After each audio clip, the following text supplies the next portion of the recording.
This video will help you sleep and relax.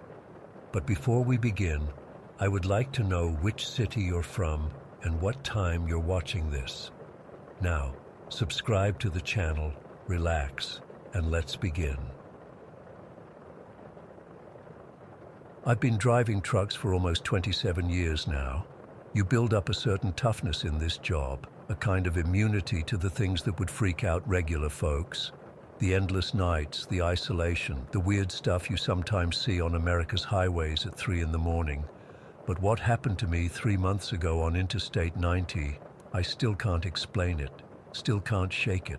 I was hauling a load of furniture from Boston to Seattle, a long haul I'd done maybe a dozen times before. Nothing special about this particular job. The money was good, the schedule was tight but doable, and the weather forecast looked decent all the way through. I'd been on the road for 2 days already, making good time despite some construction delays in upstate New York. That night I was somewhere in western Montana. It was around 1 in the morning, and I was planning to push through until at least 3 before finding a place to rest. The interstate was practically empty, just the occasional passenger car or fellow trucker passing by. I had the radio on low, some classic rock station fading in and out with the mountains, and a thermos of coffee that was starting to taste like warm dishwater. I remember checking my GPS. I'm old school in a lot of ways, but I've come to rely on that little screen more than I'd like to admit. The blue line showed me cruising along I-90, still about 14 hours from Seattle. Nothing unusual. Then the screen froze, just locked up completely. I tapped it a few times, tried to reset it, but nothing. Piece of junk, I muttered, figuring I'd deal with it at my next stop. I knew this route well enough anyway. That's when my CB radio crackled to life. Now CB chatter isn't exactly uncommon, but at that hour in that empty stretch of highway, it was a bit surprising. Don't stop. Whatever you do, don't stop. The voice was male. Older maybe, and something about it made the hair on my arms stand up. It was filled with a kind of urgent terror I've never heard before. Say again? Who's out there? I responded, but got nothing back but static. I adjusted the squelch, tried again. This is Big Red heading westbound on I-90. Anyone copy that last transmission? Nothing but crackling static. I was just about to write it off as interference when my rearview mirror caught a pair of headlights. Way back, but closing fast. Really fast. Now I'm used to cars blowing past my rig like I'm standing still, but something about these lights seemed wrong. They were yellowed, dim somehow, despite cutting through the darkness. Within maybe 30 seconds, this truck, and I could now see it was definitely a semi, was right on my tail. Close enough that I couldn't even see its grille anymore, just those sickly yellow headlights flooding my cab. Back off, buddy, I muttered, tapping my brakes gently as a warning. The truck didn't respond, just kept riding my bumper like it was attached to my trailer. I sped up to 70, pushing it a bit for that stretch of road. The truck matched me, 75, still there, 80, right on my tail. I grabbed the CB again. Hey, whoever's riding my ass westbound on I-90, how about you back off or pass? You're following too close, driver. Nothing, just that same static. Then, without warning, the truck behind me swung out into the passing lane. As it started to pull alongside, I got my first good look at it, and something in my gut twisted hard. It was an old Peterbilt, maybe from the 80s, with a faded logo I couldn't quite make out in the darkness. The entire rig was covered in a layer of dust and grime, like it had been sitting abandoned for years. But what really got me was the rust. This thing was eaten through with it. Holes in the fender, the cab, even parts of the trailer. How was this thing even roadworthy? As it pulled level with my driver's side window, I glanced over, expecting to see some wild-eyed driver, maybe someone high or drunk explaining the erratic behavior. There was no one. I swear on my life the cab was completely empty. My brain couldn't process what I was seeing. I blinked hard, thinking maybe the driver was just slumped down or something. But no, I could see straight through the driver's side window to the passenger window. Nobody was behind that wheel. Yet the truck maintained its speed perfectly, keeping pace with me like it was being driven by something I couldn't see. I'm not ashamed to admit I panicked. I hit the gas hard, pushing my rig to 85, which is dangerous as hell for a fully loaded semi on a mountain highway at night. The phantom truck kept pace for maybe 10 seconds, and then, I'll never forget this as long as I live, it just veered off the road, not like it crashed. It turned deliberately, like it was taking an exit that wasn't there, and disappeared into the darkness beyond the shoulder. I kept my eyes fixed on my side mirror, waiting to see the lights tumbling down the embankment or something. But there was nothing, no crash, no sound. It was just gone.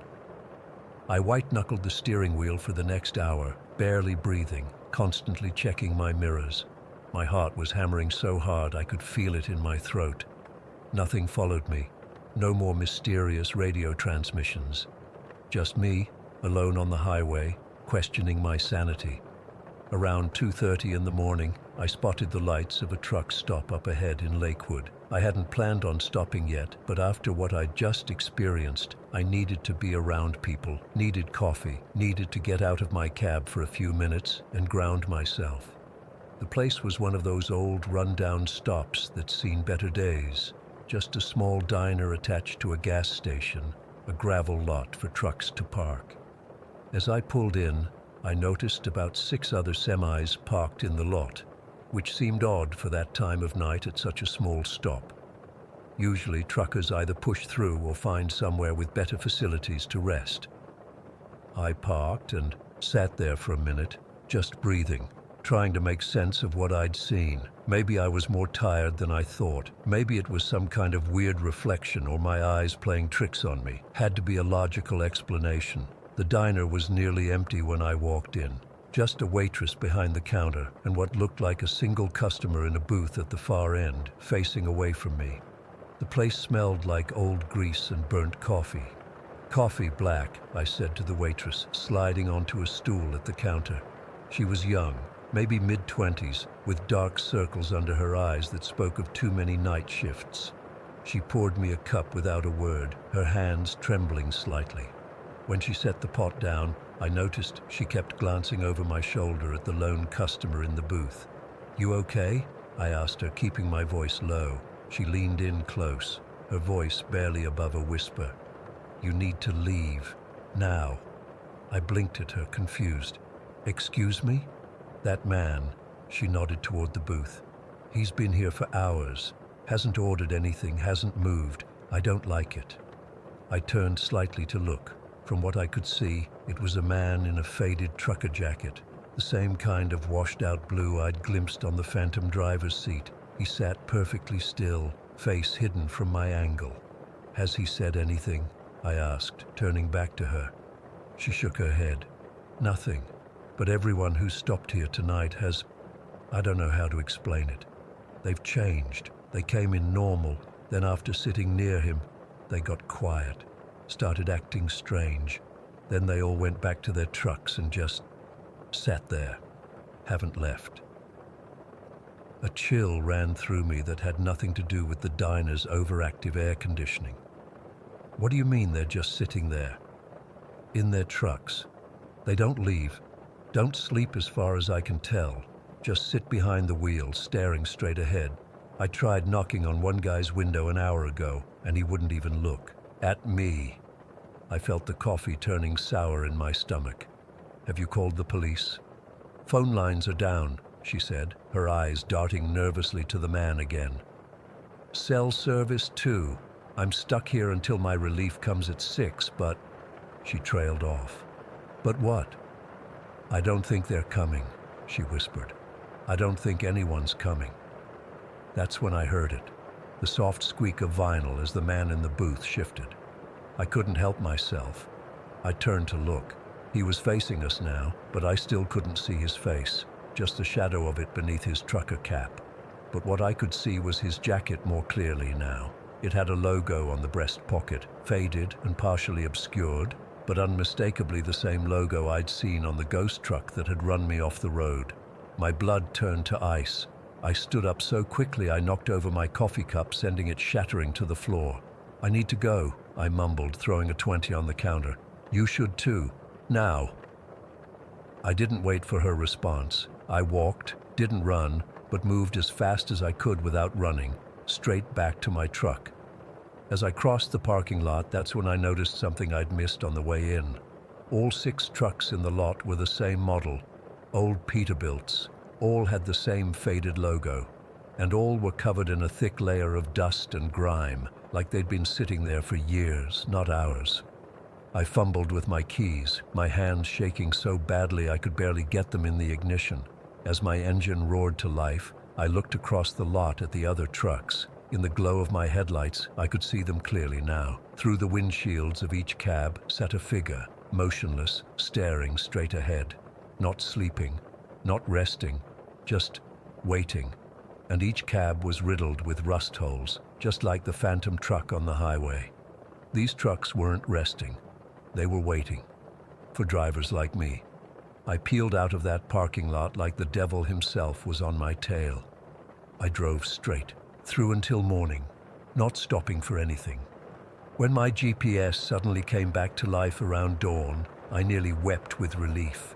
I delivered my load to Seattle 2 days later, and I've done 6 more long hauls since then. But I've never stopped at another truck stop at night. I plan my routes meticulously now, only stopping in crowded, well-lit places during daylight hours. Because I know they're out there, those empty trucks and their not quite empty cabs, waiting on the dark stretches of America's highways, waiting for tired truckers to pull over, take a break, join their ranks. Sometimes late at night, my CB will catch a burst of static, and I'll think I hear that voice again. Don't stop. Whatever you do, don't stop. And I wonder if it was a warning, or if it was one of them, already claimed, trying to call others to join them. I don't know what happened in Lakewood that night. I don't know what I saw on the highway, but I know I'll never stop driving now, because I think that's what they're waiting for me to stop, to rest, to join them in whatever limbo they're trapped in. So I keep driving, and I don't stop, not ever. Story 2. I still wake up in a cold sweat sometimes, thinking I'm back in that darkness. It's been more than 20 years, but some nights I can still smell the musty earth and feel the cold stone against my back. I don't talk about what happened much. Who would believe me anyway? But I need to get this off my chest, so here goes. Back in '97, I was driving an 18-wheeler for Robinson Freight. Nothing special. Just your average long-haul trucker making decent money moving goods across the country. I was on my regular route from Phoenix to Salt Lake, the kind of drive I could practically do in my sleep. It was late October, crisp air, clear skies, perfect driving weather. I'd been on the road for about 14 hours when fatigue started, hitting me hard. You know how it goes. Your eyes get heavy, the white lines on the highway start to blur together. I knew I needed to pull over before I became another statistic. When I saw the sign for Cactus Creek Rest Area, I figured it was as good a place as any to catch some shut-eye. The rest area was pretty standard, a couple picnic tables, bathrooms, vending machines, and a large parking area for trucks. It was around 1 in the morning, so the place was quiet, except for a few other semis with their engines humming. I pulled in, found a spot away from the others, and killed the engine. I remember thinking how peaceful it was out there in the Utah desert, nothing but stars overhead and the occasional sound of a passing vehicle on Highway 91. I must have dozed off pretty quick. The next thing I knew, there was a knock on my door. I checked my watch, 2:17 in the morning. Who the hell would be knocking at this hour? Most truckers respect the unwritten code. If the cabin lights are off, leave the driver alone. Hello? Everything okay out there? I called out, still half asleep. A man's voice answered back, calm and professional. Highway Patrol, sir. Just doing a safety check. Had some reports of theft in the area. Mind if I have a word? Now, I'd been driving these routes for 15 years and had my fair share of late-night encounters with law enforcement. Nothing unusual about safety checks, especially in remote areas. I flicked on my cabin light and opened the door. The guy standing there didn't look like Highway Patrol. He wore dark clothes, not a uniform. and had this friendly professor-type face with wire-rimmed glasses. Mid-40s maybe, clean-cut, average height. Nothing threatening about him at all, which is probably why my guard didn't go up immediately. "Where's your uniform?" I asked, suddenly more alert. He smiled apologetically. "Oh, sorry about that. I'm not actually Highway Patrol. I'm Edward Crane, doing research for the Department of Transportation on trucker safety at rest stops. Do you have a minute? I'm offering $50 for a quick interview." $50 for answering a few questions seemed like easy money. Plus, the guy had this way about him. Articulate, non-threatening, almost fatherly. I figured what the hell, I was already awake. "Sure, why not?" I said, climbing down from my cab. "Where do you want to do this?" "I have a mobile office set up just over there," he said, pointing to a dark blue van parked at the edge of the lot. "Got coffee, forms to fill out, won't take more than 15 minutes. We walked toward his van, and he chatted about highway statistics and trucker fatigue. He knew his stuff, asking informed questions about my route, how long I'd been driving, rest patterns. Nothing set off alarm bells. When we got to the van, he opened the side door. It looked legitimate enough. There was a small desk set up with papers, a laptop, and a thermos. "Coffee?" he offered. "Sure," I said, still not sensing anything wrong. He poured me a cup from his thermos and I took a sip. It tasted normal, maybe a little bitter. "So, Mr. Weber," he started. I cut him off. "How'd you know my name?" He smiled smoothly. "You told me when we were walking over."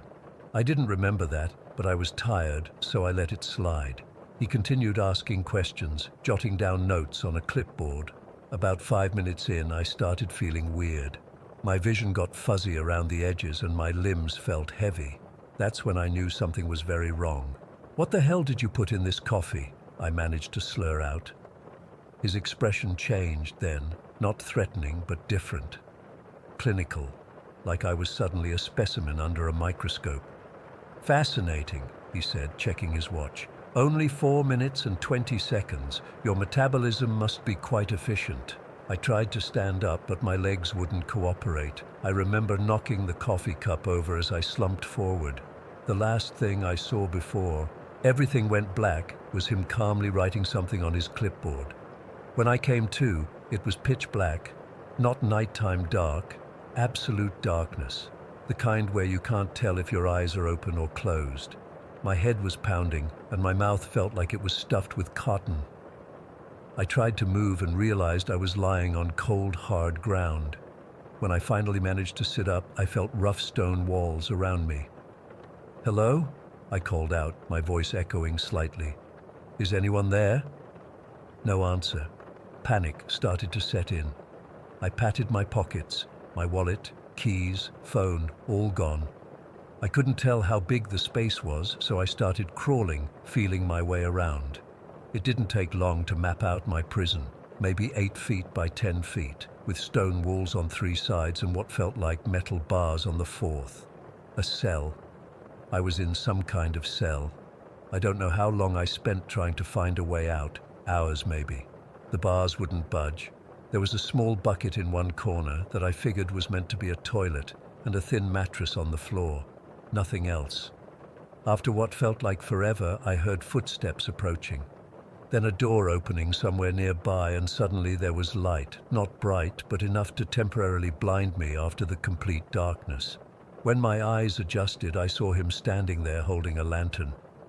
"Good morning, Franklin," he said pleasantly, as if we were meeting for breakfast instead of in whatever nightmare this was. "I hope you slept well." "Where the hell am I?" I demanded, my voice hoarse. "What do you want from me?"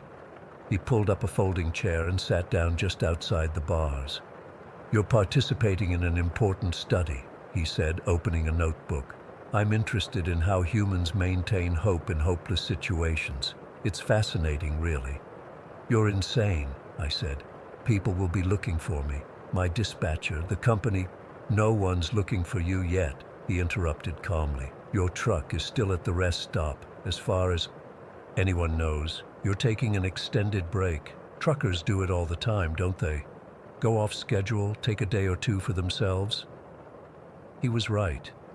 It wouldn't be unusual for me to be out of contact for 24 hours before anyone got concerned. Let me explain how this works, he continued. You're in an abandoned mine shaft about 20 miles from where we met. No one comes out here. No one can hear you. You have two choices. Cooperate with my study or don't. Either way, you'll remain here until the study concludes. And when does it conclude? I asked, trying to keep my voice steady. He smiled that same clinical smile. That's entirely up to you, Franklin. I'm studying resilience. How long can hope survive in isolation? When does the human mind break? These are important questions. For the next, God, I don't even know how many days he kept me in that cell. He'd bring food and water twice a day, enough to keep me alive but constantly hungry. He'd sit outside the bars with his notebook, asking questions, recording my responses. How was I feeling? Was I still hopeful? Did I think I'd ever see my family again? Sometimes he'd tell me about the others. That's how I learned I wasn't his first. He talked about someone named Miguel who disappointed him by giving up too quickly, and Jordan, who apparently lasted almost a month before the conclusion of his participation. The worst part was the isolation. When he wasn't there, it was complete darkness and silence. I started talking to myself just to hear a human voice. I'd sing songs, recite every movie I could remember, anything to fill the silence. I lost track of time completely. No way to tell if it was day or night or how many days had passed. I tried keeping track by counting meals, but even that became confusing after a while. One day, or night, who knows, he came in looking excited. I have something to show you, he said, holding up a newspaper. The headline read, "Trucker Missing Foul Play. Suspected." There was a picture of a guy I didn't recognize. "Thomas Malone," he said, tapping the photo. "Disappeared from Cactus Creek Rest Area 2 weeks ago. The authorities are baffled." He seemed proud, like a kid showing off a good grade. That's when it hit me. He was still active, still hunting. While I was trapped in this hole, he was out there grabbing more people. I felt sick. "Why are you doing this?" I asked. "What's the point?" He looked genuinely surprised by the question. "Science, of course. I was a psychology professor before the university terminated me. Small minds, unable to appreciate true research. They called my proposals unethical, as if ethics should stand in the way of understanding the human condition. I don't know what made me different from the others. Maybe it was because I kept talking to him, engaging with his twisted logic. I played along, pretending to see the value in his research. I figured my only chance was to make him see me as more useful alive than dead. I don't know exactly how long I was in that cell, 2 weeks, 3. But I remember exactly how I got out. He came in one day looking agitated, the first time I'd seen him anything but calm. He didn't sit down with his notebook. Instead, he paced back and forth. "There's been a complication," he said. "I need to relocate temporarily. You've been a fascinating subject, Franklin, more resilient than I anticipated." He unlocked my cell. I was so weak by then I could barely stand. "Come with me," he ordered. He led me through a series of tunnels, holding the lantern.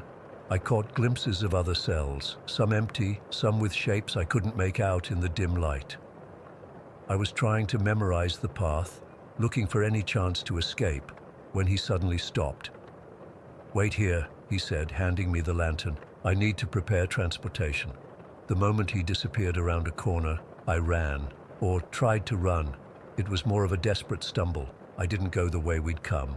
I took a different tunnel, praying it led to the surface. My legs were shaking, my lungs burning. The lantern cast wild shadows as I lurched forward.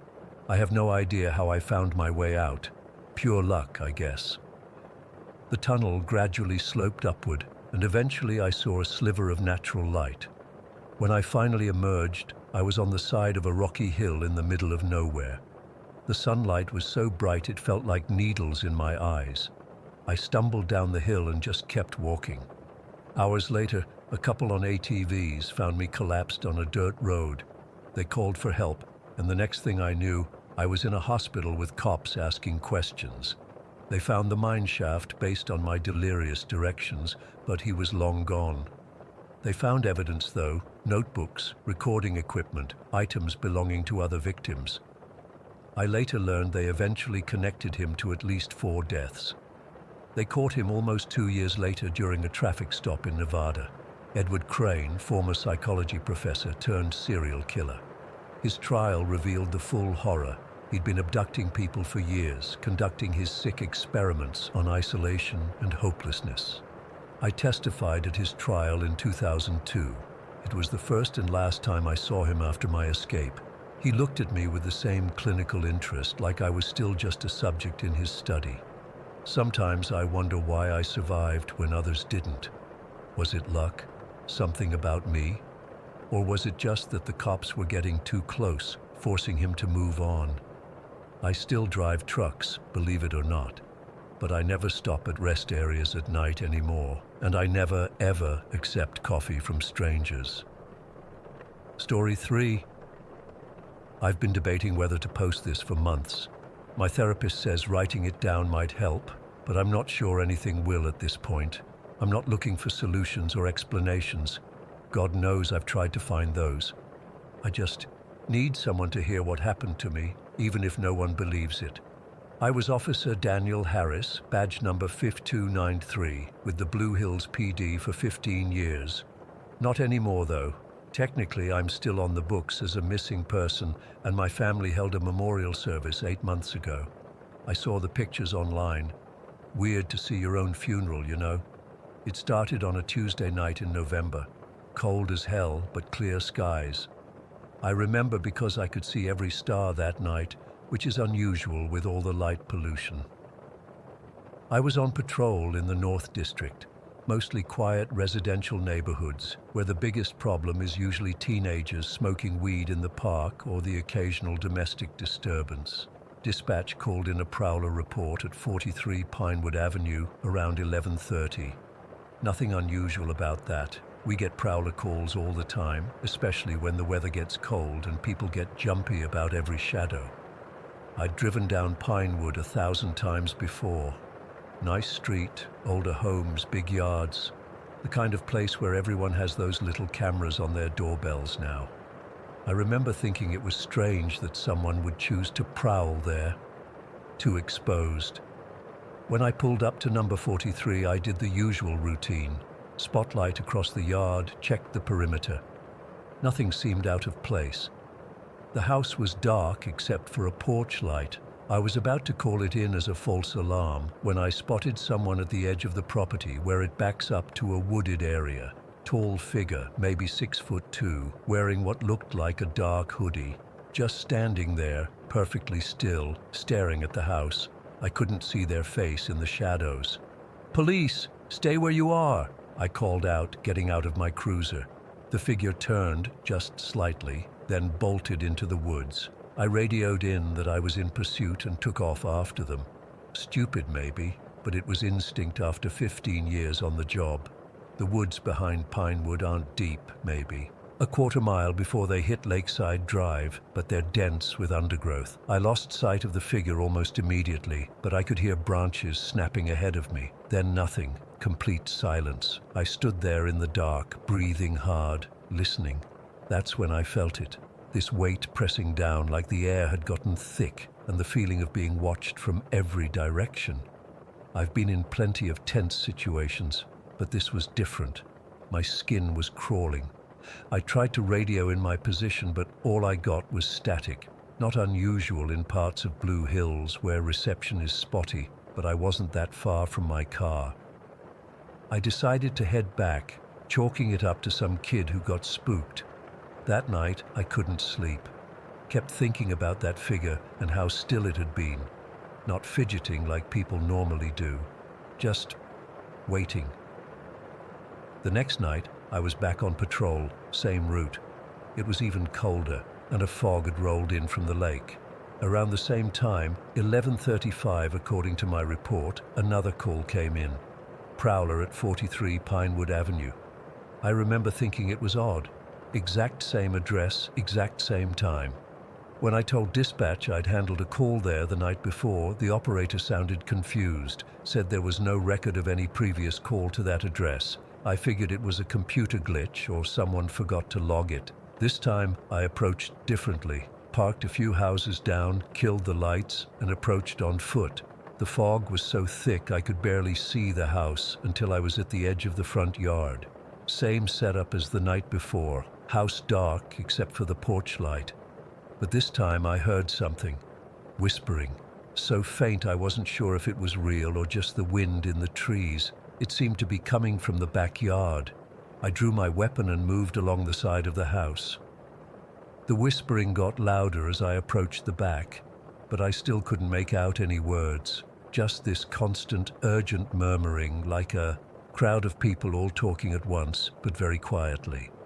When I rounded the corner to the backyard, I saw the figure again, same spot at the edge of the woods, same hoodie, but this time, when my flashlight beam hit them, they turned fully toward me. There was no face. Where a face should have been was just smooth, like a mannequin or a mask, but there were no eye holes, no mouth, nothing. Just a blank, slightly reflective surface. I'm not ashamed to admit I froze. 15 years on the force, and I'd never seen anything like it. My brain couldn't process what I was looking at. "Police! Don't move!" I managed to shout, raising my weapon. The figure took a step toward me. The whispering got louder. I fired a warning shot into the air. Protocol violation, I know, but I wasn't thinking straight. The figure didn't even flinch, just kept coming, slow but steady. And now I could see more movement in the woods behind it. More shadows. I ran, straight back to my patrol car, fumbling with the keys, heart pounding so hard I thought it would burst. I got in and locked the doors, then grabbed my radio. "Dispatch, this is Officer Harris. I need immediate backup at 43 Pinewood Avenue." There was a pause, then a voice came through. Not dispatch, not anyone I recognized. "There's no need for backup, Officer Harris. We're already here." The voice was wrong, distorted, like someone talking through water, and there was that whispering in the background. I looked in my rearview mirror and saw them. Dozens of figures in the fog behind my car, all with the same featureless faces. Some tall, some short, some seemed to be wearing normal clothes, hoodies, jackets, dresses, but they all had that same blank face. I tried to start the engine, but it wouldn't turn over, just clicked uselessly. I reached for my gun, but the holster was empty. I don't remember dropping it, but it was gone. The whispering was deafening now, coming from all around the car. I couldn't understand the words, but they felt hungry, eager, like they'd been waiting for this moment for a long time. One of the figures moved to the driver's side window and pressed its face against the glass. No eyes to stare at me, but I could feel it looking, studying me. A pale hand reached for the door handle. I locked the doors again, but the locks immediately clicked open. I tried to hold the lock down, but my hand wouldn't move. Nothing would move. I was paralyzed, just sitting there watching as the door slowly opened. A cold hand grabbed my wrist. Not like human skin, more like touching smooth, cool plastic. But it moved like flesh, fingers wrapping around my arm with surprising strength. The last thing I remember clearly is one of them leaning down to look at me through the windshield, its head tilting in this curious way, like a dog trying to understand something new. Then, darkness. I woke up, somewhere else. I don't know how to describe it. Not a place, exactly. More like the absence of place. Dark, but not black. I could see, but there was nothing to see. And the whispering, constant, from every direction. I don't know how long I was there.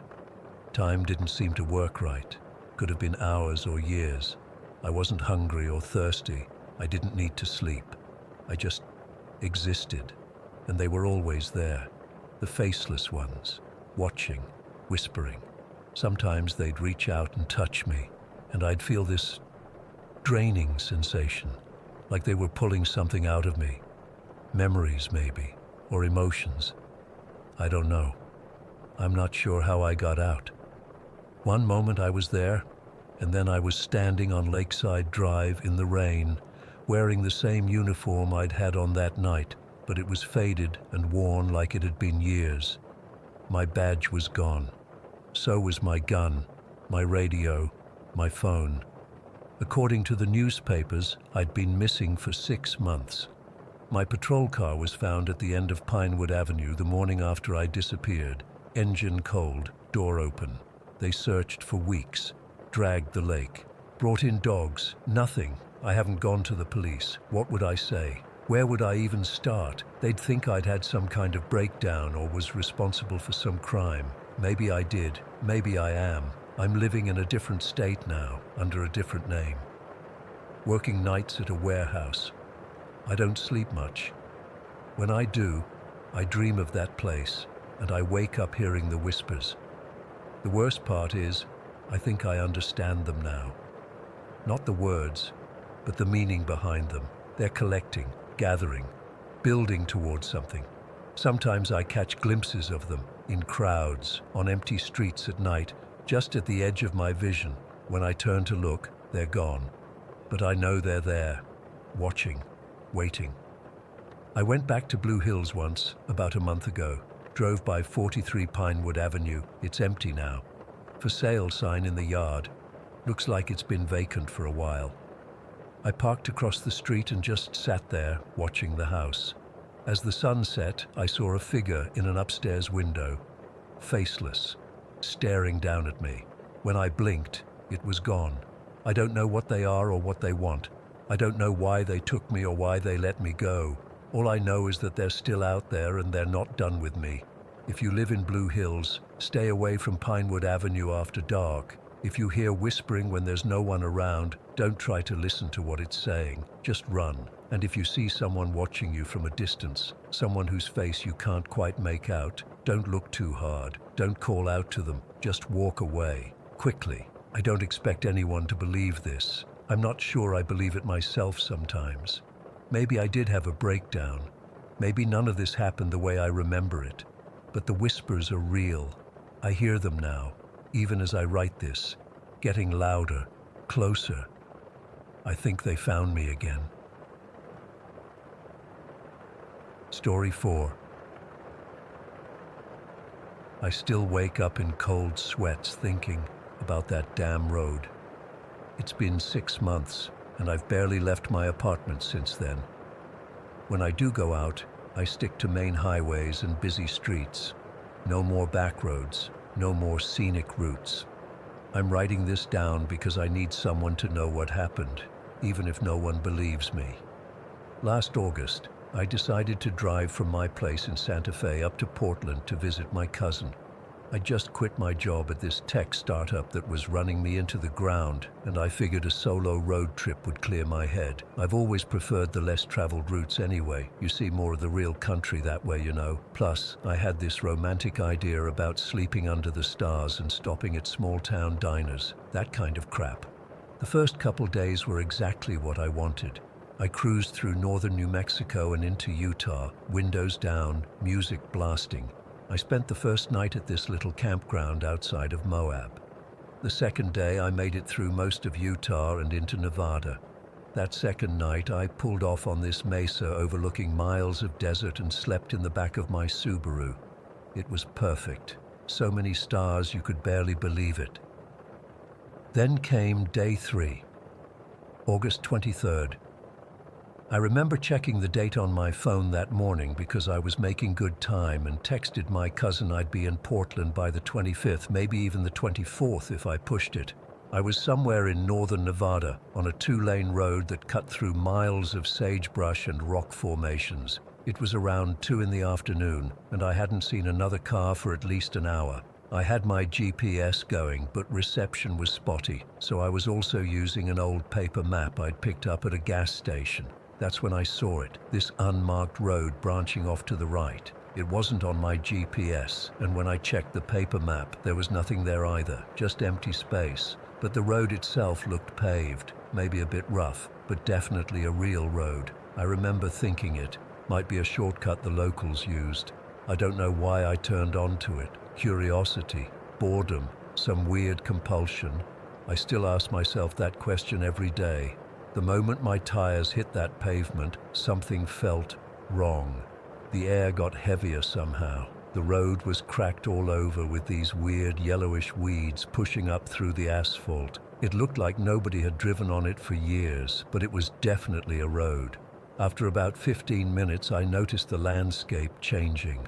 The sparse desert gave way to these scraggly pine trees that got thicker the further I drove. It didn't make sense for that area of Nevada. The trees started crowding the road, making it darker than it should have been in the middle of the afternoon. My GPS lost signal completely, just spinning that little searching icon. I kept telling myself I should turn around, but I also kept thinking the road had to go somewhere, right? It had to connect back to a main route eventually. So I kept driving, and driving, and driving. After what felt like 3 hours, but my car clock only showed 1 hour had passed, I still hadn't seen a single other vehicle, house, or sign. Nothing. Just this endless road winding through increasingly dense forest that shouldn't exist in northern Nevada. The sky was getting darker too, but not like normal sunset darkness, more like storm darkness, but there weren't any clouds. That's when I saw the first abandoned car. It was an old blue Chevy, probably from the 80s, pulled halfway onto the shoulder. The driver's door was hanging open, and someone had spray-painted "Turn Back" across the trunk in bright red. I slowed down as I passed it, looking for any sign of the driver, but there was nobody around. I should have listened. I should have turned around right there, but I've always been stubborn, and by that point, I was getting pissed off. I'd wasted hours on this road, and I wanted it to lead somewhere. Plus, part of me thought it might be some kind of prank for tourists. The trees were so thick now that it was almost like twilight on the road. I turned my headlights on, and that's when I first noticed them. These dim lights in the distance, off in the trees. They weren't regular lights. They were like, I don't know how to describe it. Like someone was holding candles, but the flames were a weird bluish color. They'd appear for a few seconds and then vanish. And then I started seeing the figures. Just at the edge of my headlight's reach, these dark shapes would dart between the trees. They moved in a way that wasn't quite right, too fluid, too fast. I couldn't make out any details, just these black silhouettes that seemed to be pacing my car, staying just out of clear view. My heart was racing. I pressed harder on the gas, pushing my car up to 70 on this crumbling road, but it felt like I wasn't making any progress. The same types of trees kept passing by, the same curves in the road. I started to wonder if I was driving in circles somehow. Then, around what my car clock said was 6 in the evening, I saw a building ahead. As I got closer, I could make out a neon sign, half the letters burnt out, that read P. Ray I.Z. Motel. The Paradise Motel. It was this decrepit single-story building, maybe 8 rooms total, with a small office at one end. The parking lot was empty except for a rusty pickup truck that looked like it had been sitting there for decades. I was nearly out of gas at this point, which made no sense because I'd filled up right before turning onto this road. I had no choice but to stop. I pulled into the lot and sat there for maybe 15 minutes, engine running, trying to decide what to do.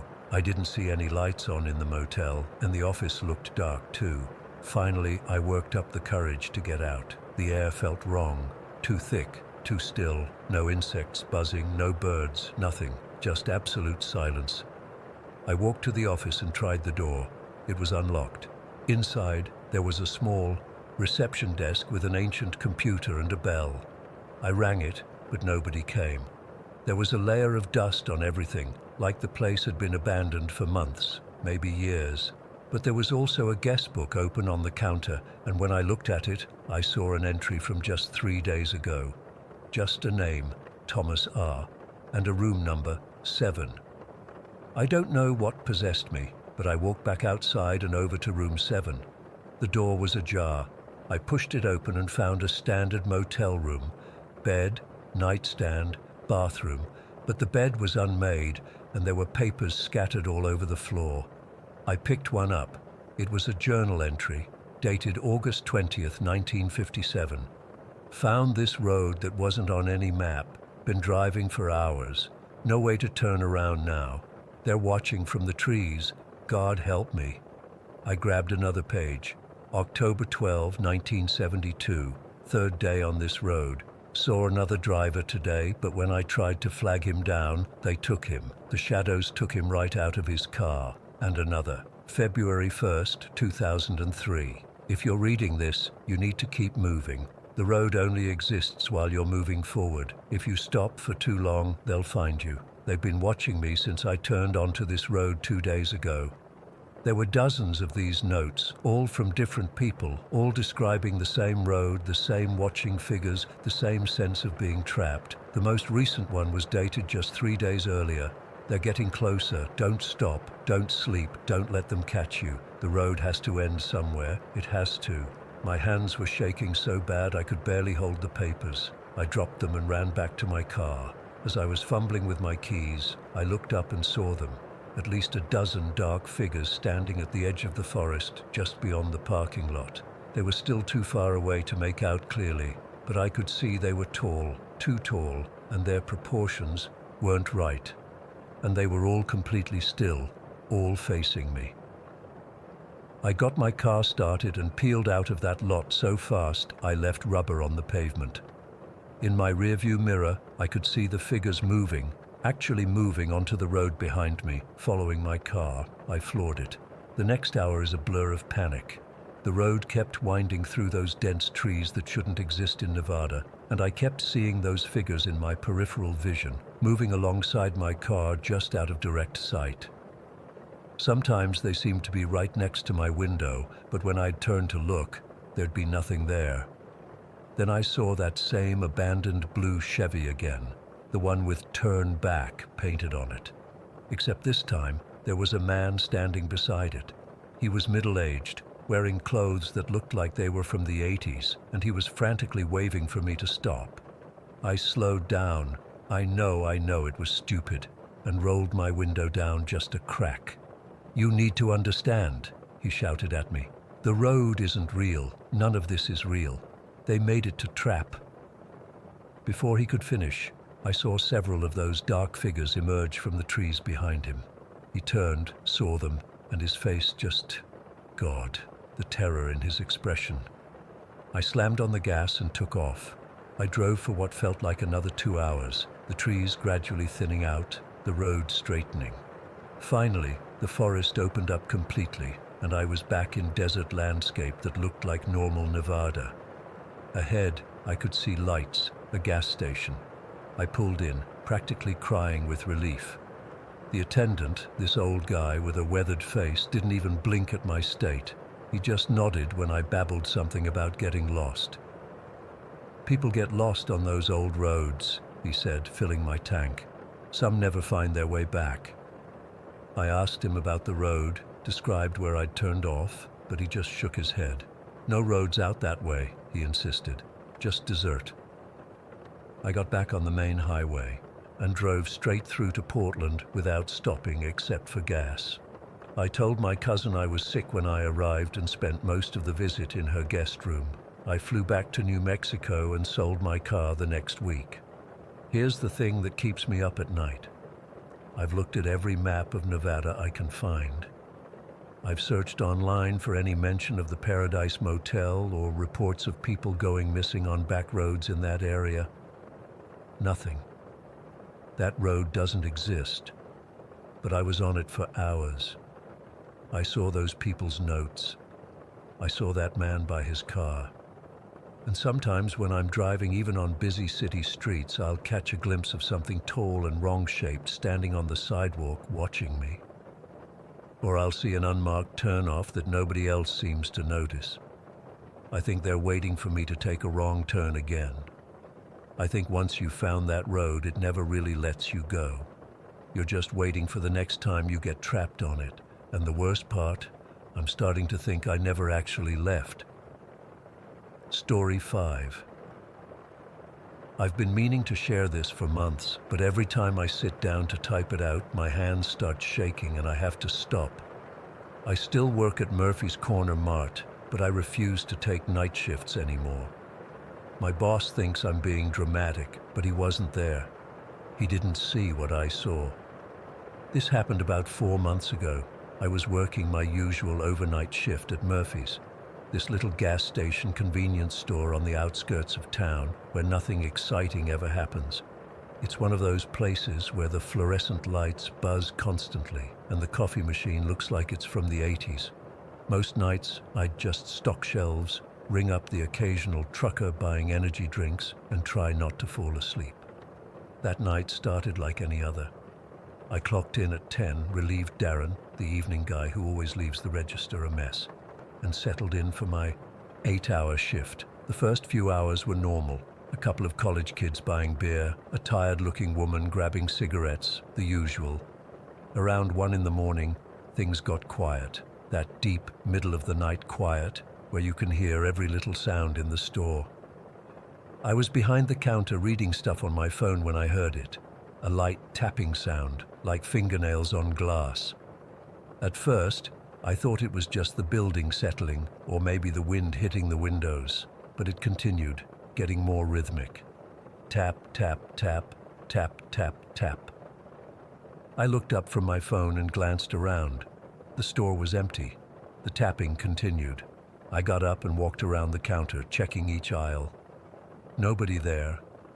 I went to the front windows and looked out at the parking lot. Empty except for my beat-up Honda. The gas pump stood silent under the harsh outdoor lights. "Hello?" I called out, feeling stupid talking to an empty store. No response. I checked the back door, thinking maybe someone was trying to break in, but it was locked tight.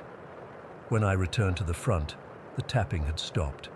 I shrugged it off and went back to my phone. About 20 minutes later, I heard it again. This time it was coming from the drink coolers along the back wall. Tap, tap, tap. I walked over, annoyed, thinking maybe one of the cooling units was malfunctioning. I checked each door, opening and closing them, but everything seemed fine. That's when I heard the whisper. "Help me." It was so faint I almost missed it. A woman's voice, soft and desperate. I spun around, my heart pounding. "Hello, is someone here?" I called out, louder this time. Nothing. I went back to the counter and grabbed my phone, ready to call my manager, or maybe even the police. But what would I say? That I heard tapping and whispers? They'd think I was crazy or high or something. I decided to do a thorough check of the store. I walked each aisle slowly, looking behind displays and even checking the tiny bathroom. Nothing out of place. The storage room was locked, just as I'd left it after getting more cups for the coffee station earlier. When I got to the freezer section at the back, the temperature seemed to drop even more than usual. My breath clouded in front of my face, which was weird because even though it was cold by the freezers, it was never that cold. "Help me, please." The voice was clearer this time, coming from somewhere near the ice cream freezer. I took a step closer, my hands shaking. "Who's there?" I asked, my voice cracking a bit. That's when I saw her. At first, it was just a shimmer in the air, like heat rising from pavement in summer. Then the shimmer took shape. A woman, maybe in her late 20s, with long dark hair and pale skin. She was wearing what looked like a torn dress, and her eyes, God, her eyes were so sad. I stumbled backward, knocking into a display of chips. Bags scattered across the floor, but I couldn't look away from her. She wasn't solid. I could see the freezer door through her body, but she was definitely there. "Who? What are you?" I managed to say, my voice barely a whisper. "Mary," she said, her voice sounding like it was coming from underwater. "My name is Mary. You need to find it." "Find what?" I asked, still backing away. "The box, behind the freezer, please." Then she was gone. Just vanished. The temperature returned to normal and I was left standing there, surrounded by fallen chip bags, wondering if I was losing my mind. I stood frozen for what felt like hours, but was probably only a minute or two. My heart was hammering so hard I could feel it in my throat. I wanted to run out of that store and never come back, but something held me there. Maybe it was curiosity, or maybe it was the desperation in her voice. I moved toward the freezer she'd pointed to, the one with the ice cream and frozen pizzas. It was a big old unit that had been there since before I started working at Murphy's. I'd never paid much attention to it before. Looking behind it seemed impossible. The thing was huge and pushed right against the wall.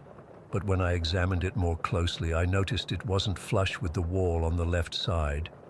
There was a small gap, maybe a foot wide. I squeezed my phone flashlight into the gap and saw dust, cobwebs, and something else. A cardboard box pushed far back against the wall. It looked old and water damaged. There was no way I could reach it from this angle. I'd have to move the freezer, which seemed impossible for one person, but I had to try. I braced myself against the side of the unit and pushed with all my strength. It barely budged. I tried again, digging my heels into the floor. Slowly, inch by inch, the freezer moved away from the wall. When the gap was wide enough, I knelt down and reached into the space. My fingers brushed against the cardboard, and a chill ran up my arm that had nothing to do with the cold. I grabbed the box and pulled it out. It was smaller than I expected, about the size of a shoebox, and much lighter. The cardboard was discolored and soft in spots, like it had gotten wet and dried many times. There was no writing on the outside, no indication of what it might contain. I carried it to the counter, looking around nervously as if expecting Mary to reappear. The store remained empty and quiet. With shaking hands, I opened the box. Inside were photographs, yellowed newspaper clippings, and what looked like handwritten notes. I picked up one of the photos. It showed a young woman with dark hair and a bright smile standing in front of what looked like Murphy's, except the sign was different. Carter's Gas and Grocery. I turned the photo over. Written on the back in faded blue ink, Mary, first day, 1993. My stomach dropped. The woman in the photo was her, the same woman I'd just seen by the freezer. Except in the photo, she was solid and alive and happy. I spread out the newspaper clippings on the counter. They were from the local paper dated October 1993.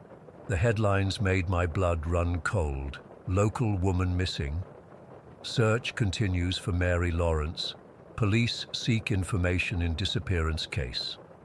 The articles described how Mary Lawrence, 26, had disappeared after working the night shift at Carter's Gas and Grocery, the previous name of Murphy's Corner Mart. No signs of struggle, no evidence of foul play. She had simply vanished. As I read, the lights in the store began to flicker. The steady hum of the refrigeration unit stuttered and grew louder, then softer. The temperature dropped again, and I could see my breath. "You found it." I looked up. Mary was standing on the other side of the counter, looking more solid than before. I could make out details I hadn't noticed earlier. A small scar above her right eyebrow, a silver necklace with a heart pendant, dark circles under her eyes. "You're Mary Lawrence," I said, my voice surprisingly steady. "You disappeared in 1993. She nodded, her eyes fixed on the box. "I didn't disappear. He took me." "Who took you?" "Carter, James Carter, the owner." Her form flickered like a bad TV signal. "He's still alive, still free." I dug deeper into the box and found a manila folder with police notes. Most of it was routine stuff, interview transcripts, search parameters. But one page caught my attention, a statement from James Carter claiming Mary had quit without notice, saying she was moving to California with a boyfriend no one had ever met.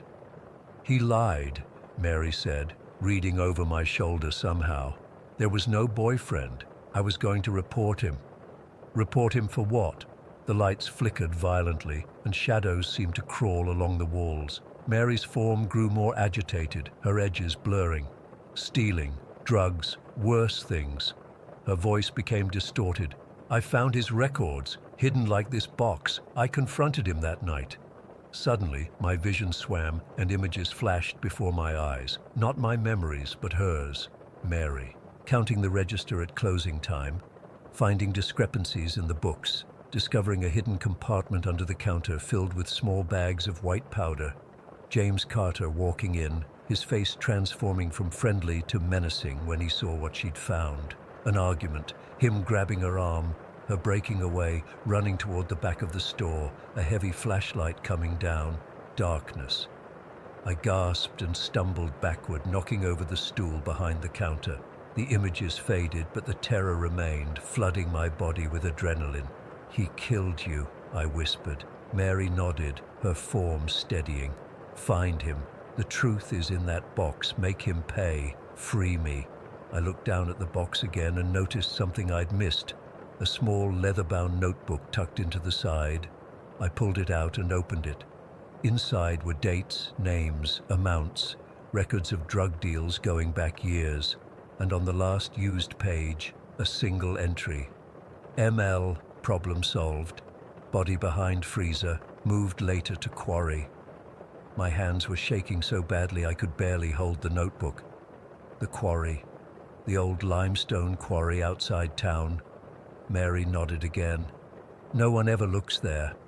The bell over the door jingled, making me jump. An older man walked in, probably in his 70s, with white hair and a lined face.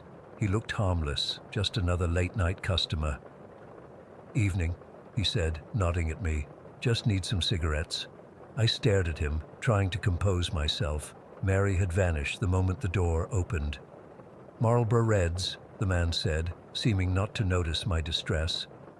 I turned to get the cigarettes from the shelf behind me, and that's when I saw it, a small framed photo on the wall that I'd never really paid attention to before. It showed a younger version of the man standing in front of me, standing proudly in front of Carter's Gas and Grocery. The plaque beneath it read, "James Carter, founder, 1985. My blood turned to ice. I slowly turned back to him, cigarettes in hand. Our eyes met and something changed in his expression. A flicker of recognition, then concern as he looked at the scattered papers and photos on the counter. "What have you got there?" he asked, his friendly tone now forced. I couldn't speak. My heart was pounding so hard I thought it might burst. His eyes narrowed as he leaned forward slightly to see better. I watched his face drain of color as he recognized the photos of Mary. "Where did you find that?" His voice was different now, harder, colder. The lights flickered again. In the brief moment of darkness, I saw Mary standing behind him, her face contorted with rage and pain. "I know what you did," I whispered. The old man's face hardened, all pretense gone. "You don't know anything, kid." He reached into his jacket pocket, and I didn't wait to see what he was pulling out.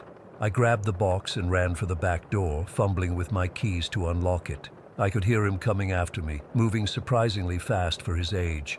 I burst through the door into the cold night air, running toward my car. As I looked back, I saw Mary's form one last time, standing in the doorway of Murphy's, watching me. Her voice echoed in my head, "Find the truth, set me free." I've spent the last 4 months gathering evidence, working with a detective who actually believed my story after I showed him the notebook. Yesterday, they arrested James Carter. Today, they're searching the quarry. I don't know if they'll find Mary's remains after all these years. I don't know if her spirit will ever be at peace, but I know what I saw that night, and I know the truth now. And sometimes when I'm closing up the store, never alone, never at night, I swear I can hear a faint tapping sound from the back near the freezers. But it doesn't sound desperate anymore. It sounds like a thank you. Story 6. I've never told anyone the full story of what happened that night. I'm still trying to make sense of it myself. It's been 6 months, but I can still feel the chill in my bones when I think about it. I'm only sharing this now because I need to know if anyone else has experienced something similar. Maybe writing it all down will help me process it. This happened last October when I was babysitting my 10-year-old brother Max at our house in Shadowvale.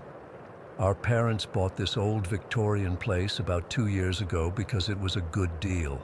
Now I know why. Mom and Dad were at some work dinner that night, and a massive storm had rolled in. The wind was howling like crazy, rain pelting against the windows, and occasional thunder shaking the whole house. I'm 16, so I've babysat Max plenty of times before. Nothing unusual about the setup. We'd had dinner, played some board games, and eventually settled in to watch TV in the living room. Max had school the next day, so around 9, I sent him upstairs to bed. He grumbled a bit but went without much fuss. I was sprawled on the couch watching some dumb reality show when my phone buzzed around 9:30. I figured it was Mom checking in, but when I looked at the screen, it was from a number I didn't recognize. The message simply said, "Do you know where your brother is?" I felt this immediate knot in my stomach. My first thought was that one of my friends was messing with me, but nobody knew I was babysitting except my parents. I tried to brush it off, but something about it felt wrong. So I paused the TV and went upstairs to check on Max. His room is at the end of the hall. The door was cracked open just like I'd left it, with his dinosaur nightlight casting this soft green glow inside. I pushed the door open and peeked in. Max was under his covers, his breathing slow and steady, just a small lump in the dark, but definitely there. I stood watching him for a moment, feeling stupid for being spooked by a random text. When I got back downstairs, I replied to the message, "Who is this?" I tried to focus on the show again, but I kept glancing at my phone, waiting for a response. The storm outside was getting worse. The old house always made weird noises during storms, creaking floorboards, rattling windows, but that night, everything seemed amplified. About 15 minutes later, my phone buzzed again. Same number. He's not in bed anymore. My heart literally skipped. I told myself it was just some creep with a wrong number or someone playing a sick joke. But I couldn't ignore it. I ran back upstairs, taking the steps two at a time, and burst into Max's room. His bed was empty. The covers were thrown back, and his dinosaur nightlight was still on, but Max was gone. "Max," I called out, trying to keep my voice steady. "Max, this isn't funny. Where are you?" I checked under the bed, in his closet, even in the bathroom down the hall. Nothing. The house suddenly felt massive, with too many places a small boy could hide or be hidden. My phone buzzed in my hand, making me jump. I looked down, already dreading what I'd see. "Check the attic. He wants to show you something." The attic. We almost never went up there. When we first moved in, Dad had stored some old furniture and boxes up there, but it was dusty and full of cobwebs. Max was actually scared of it. He'd once told me he heard voices up there when he was alone in the house.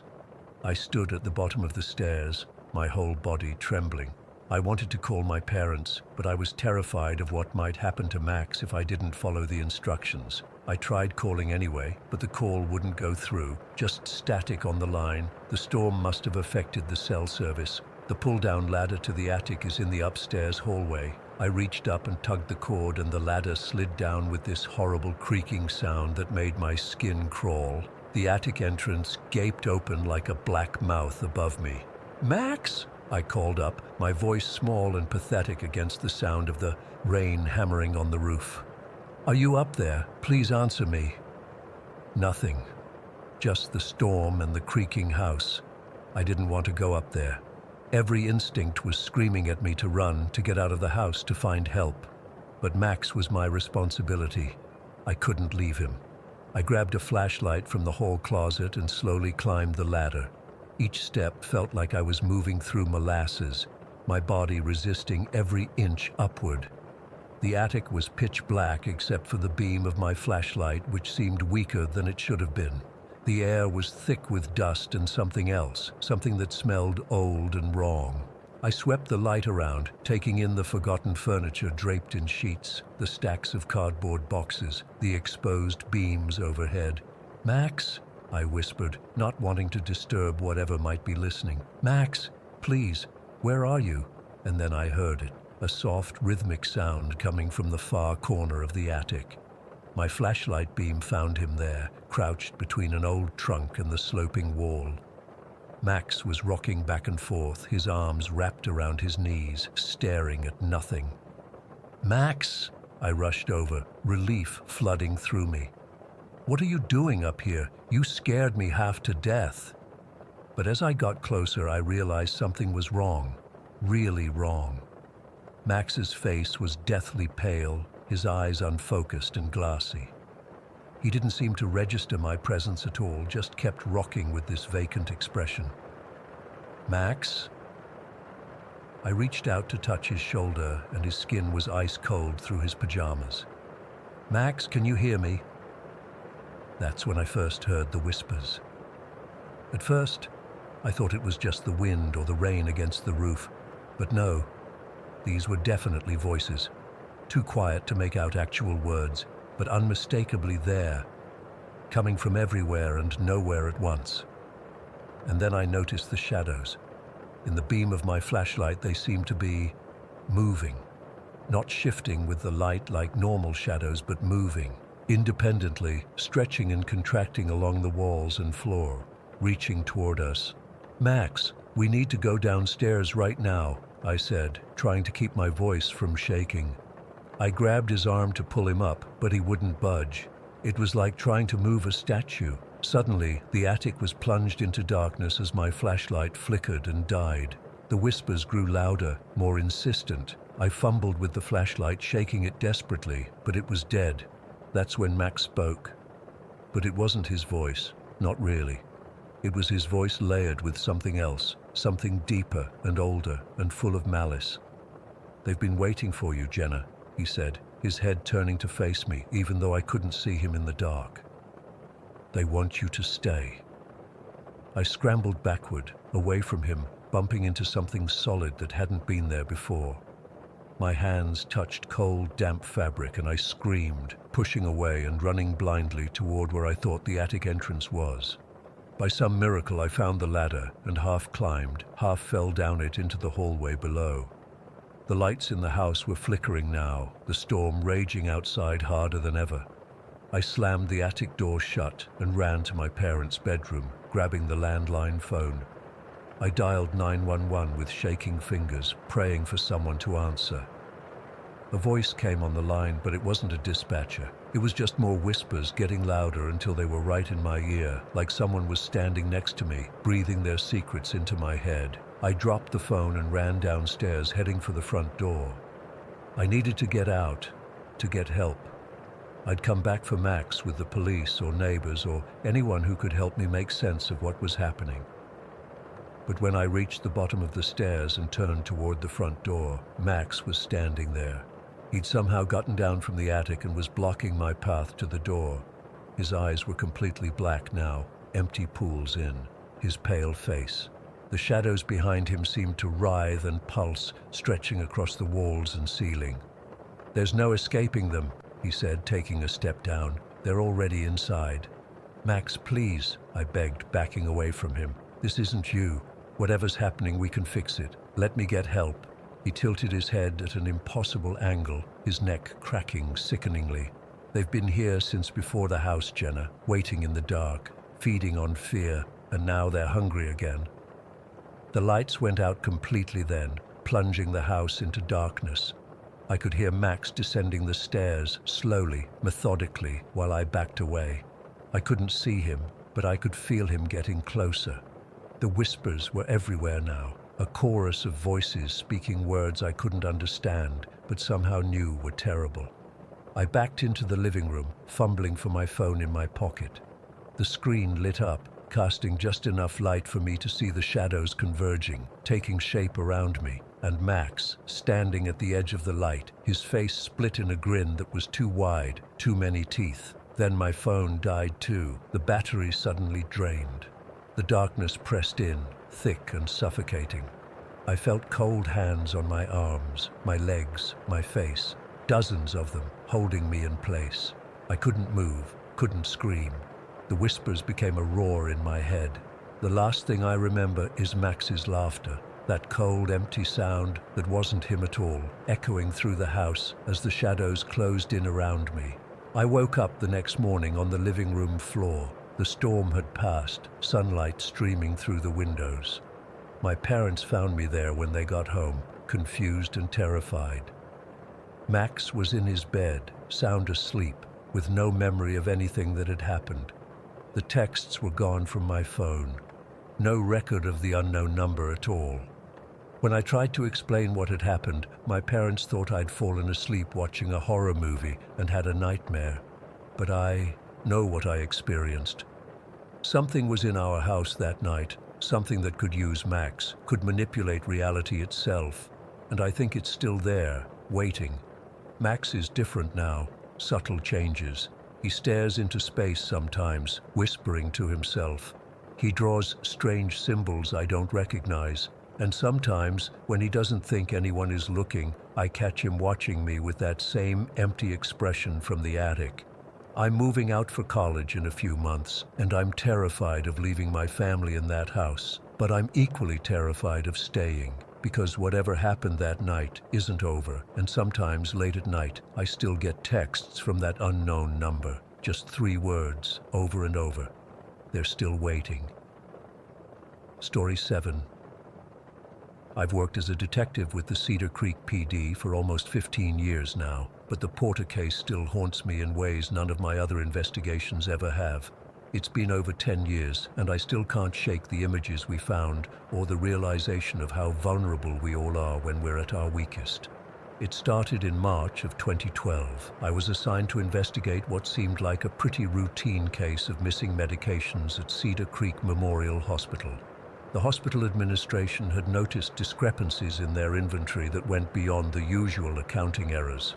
At first, they suspected an employee with addiction issues. We see that a lot in healthcare settings, but this was different. Usually, when medications go missing in hospitals, it follows a pattern. Someone's taking OxyContin, fentanyl, or other narcotics that have street value or feed an addiction. But in this case, the missing meds were completely random. Everything from antibiotics to anti-nausea drugs to sedatives, and they were disappearing in small amounts, just a pill or 2 at a time, mainly during overnight shifts. What really caught my attention was when the hospital administration mentioned that some patients had reported personal items missing from their rooms. A watch here, a necklace there, even a pair of glasses. These weren't valuable items necessarily, just personal things that wouldn't normally attract a thief's attention. I spent the first week interviewing staff, reviewing security protocols, and checking the hospital's visitor logs. Nothing stood out. The hospital had decent security, badge access for restricted areas, sign-in procedures for visitors, security cameras in hallways and entrances. But hospitals are busy places with constant shift changes and dozens of new faces every day. It would be easy for someone to blend in if they knew what they were doing. 3 weeks into the investigation, I got my first real lead. An 84-year-old patient named Margaret Wilson reported seeing someone unfamiliar in her room during the night. Most elderly patients wouldn't have thought twice about an unfamiliar face in a hospital, but Margaret had been a nurse herself for 40 years. She noticed things others wouldn't. "He wasn't one of my regular nurses," she told me, sitting up in her hospital bed. "I've been here 2 weeks, detective. I know all my nurses by now." "Did he say anything to you?" I asked. "He said he was checking my IV, but I wasn't hooked up to an IV anymore. They removed it that morning." Her eyes narrowed. "And he had this camera around his neck, said he was documenting something for my chart, but nurses don't carry cameras like that." That detail about the camera stuck with me. It seemed odd, but maybe it was some new hospital protocol I wasn't aware of. When I asked the hospital administration about it, they confirmed no such protocol existed. No staff should be photographing patients unless it was for specific medical documentation, and even then, they'd use the hospital's equipment, not personal cameras. I decided we needed eyes in the hospital overnight. I brought in Officer Jason Karras to work plain clothes. Jason's good at blending in. He's got this forgettable face and quiet demeanor that makes people overlook him. For 3 nights, he posed as a family member of a patient, spending time in the waiting areas and hallways during the overnight shift. On the 4th night, around 2:30 in the morning, Jason texted me, "Suspicious male, blue scrubs, camera around neck, just entered room 412. Patient inside is sedated post-surgery." I was at home but told him to keep watching and not to engage unless the patient was in danger. 15 minutes later, the man left the room. Jason followed at a distance and saw him enter another room with another heavily sedated patient. This time, Jason managed to peek through the door window. What he saw made him call for immediate backup. The man was arranging the unconscious patient's arms in an unnatural pose while taking photographs. When security confronted him, he claimed to be Edward Porter, a nurse documenting a skin condition for the patient's chart. But when they asked to see his hospital ID, the game was up. The badge looked legitimate at first glance, but it was a decent forgery with Porter's photo on a template he must have copied from a real badge. I got to the hospital just as they were detaining him. Porter was calm, eerily calm. Mid-30s, average height, clean cut with rimless glasses. He looked like someone's accountant, not a predator. He had scrubs, a stethoscope, and that camera around his neck, a high-end digital model with a large memory card. "How long have you been coming to the hospital?" I asked him in the security office. "I don't know what you're talking about," he said. "There's been a misunderstanding. I work here." "No, Edward, you don't. We've confirmed that with HR. You've never been employed here." He just stared at me, expressionless. That's when I knew we were dealing with something much worse than stolen medications. We got a warrant to search his apartment that same day. What we found made my stomach turn. His place was meticulously organized, almost obsessively neat, except for one room he'd converted into a storage space. It was filled with boxes of items, hundreds of small personal effects that matched the descriptions of things missing from the hospital. Reading glasses, watches, medication bottles, even hospital gowns and ID bracelets. Each item was labeled with a date and patient room number, but the worst was his computer. It contained thousands of photographs of unconscious patients in hospital beds. Some were just sleeping patients, but others had been posed in unnatural positions, arms above their heads, legs spread, hospital gowns partially removed. The patients' faces were clearly visible in most shots. Men, women, elderly, middle-aged. There seemed to be no specific type he targeted besides their vulnerability. The timestamps on the photos showed this had been going on for 18 months. 18 months of him walking into Cedar Creek Memorial several times a week, usually between midnight and 4 in the morning, entering patient rooms unchallenged and violating people at their most vulnerable. We later discovered how he managed it. He'd purchased scrubs online. They're easy to get. He'd created a convincing ID badge after taking photos of real ones. And the camera, that was his masterstroke. In a hospital, someone with a camera around their neck looks official. It suggests purpose, documentation. If anyone questioned him, he'd say he was documenting something for a patient's chart. The few times staff had asked, they'd accepted his explanation without verifying his identity. Porter's background check revealed he'd previously worked as an orderly at Pinewood Nursing Home before being dismissed for inappropriate behavior that was never reported to police. The nursing home administration admitted they'd caught him in residents' rooms at odd hours, but had no proof he'd done anything criminal, so they simply terminated him. If they'd reported him then, maybe all this could have been prevented. The psychological evaluation ordered by the court revealed Porter derived satisfaction from exercising power over unconscious people. The photos weren't primarily sexual, though some definitely had those elements. For him, it was about control, about being able to enter their space, pose them however he wanted, take items from them, and leave without consequences. The patient's total vulnerability was what attracted him. The most chilling discovery came when we found his journals. He'd kept detailed notes on hospital security protocols, which staff members were most likely to question unfamiliar faces, which medications kept patients most deeply unconscious. He'd even documented which floors had the most consistent overnight staffing and which were more neglected, and Cedar Creek wasn't his only hunting ground. We found evidence he'd done similar things at 2 other medical facilities in neighboring counties. When we alerted those hospitals, they discovered their own patterns of missing items and medications. The district attorney charged Porter with multiple counts: burglary, theft, unauthorized photography, gross invasion of privacy, and in some cases where the posing was more invasive, sexual abuse. He eventually accepted a plea deal for 12 years in prison. The aftermath was complicated. We had to contact as many victims as we could identify from the photos, over 200 people. Many had no idea they'd been violated during their hospital stay. Some didn't want to know the details. Others were devastated and filed lawsuits against the hospital for their security failures. Cedar Creek Memorial implemented massive security changes after this. Better badge readers, more cameras, stricter verification procedures. But I know from my years in law enforcement that for every security measure, there's someone figuring out how to circumvent it.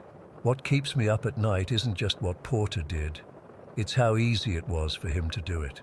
He wasn't some criminal mastermind. He just understood that in certain environments, people make assumptions. A person in scrubs is assumed to be staff. Someone with a camera is assumed to have authorization. No one wants to be the person who challenges a healthcare worker who might be trying to help a patient. The other thing that haunts me is knowing Porter isn't unique. After the case made local news, we received calls from 3 other hospitals reporting similar incidents. How many others are out there, walking into hospitals, nursing homes, and other facilities where vulnerable people are easy targets? How many haven't been caught yet?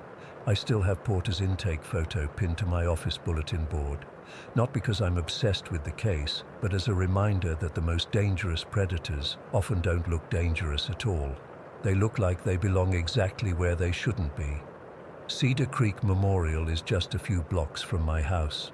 Sometimes I drive past it late at night and look up at all those windows, all those rooms with people sleeping, vulnerable, trusting that they're safe. I wonder if they know how thin that safety really is. I wonder if there's another Porter walking those halls right now, wearing scrubs he bought online, with a camera around his neck that no one thinks to question. Story 8. I've been driving trucks for 25 years. Cross-country hauls, overnight routes, dangerous mountain passes in blizzards. I've seen it all.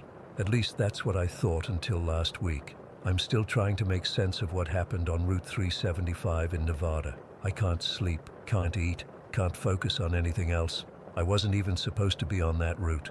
My usual interstate haul from Kansas City to Los Angeles got diverted because of a major accident blocking I-15. My dispatcher called and rerouted me through Nevada on what locals call the extraterrestrial highway.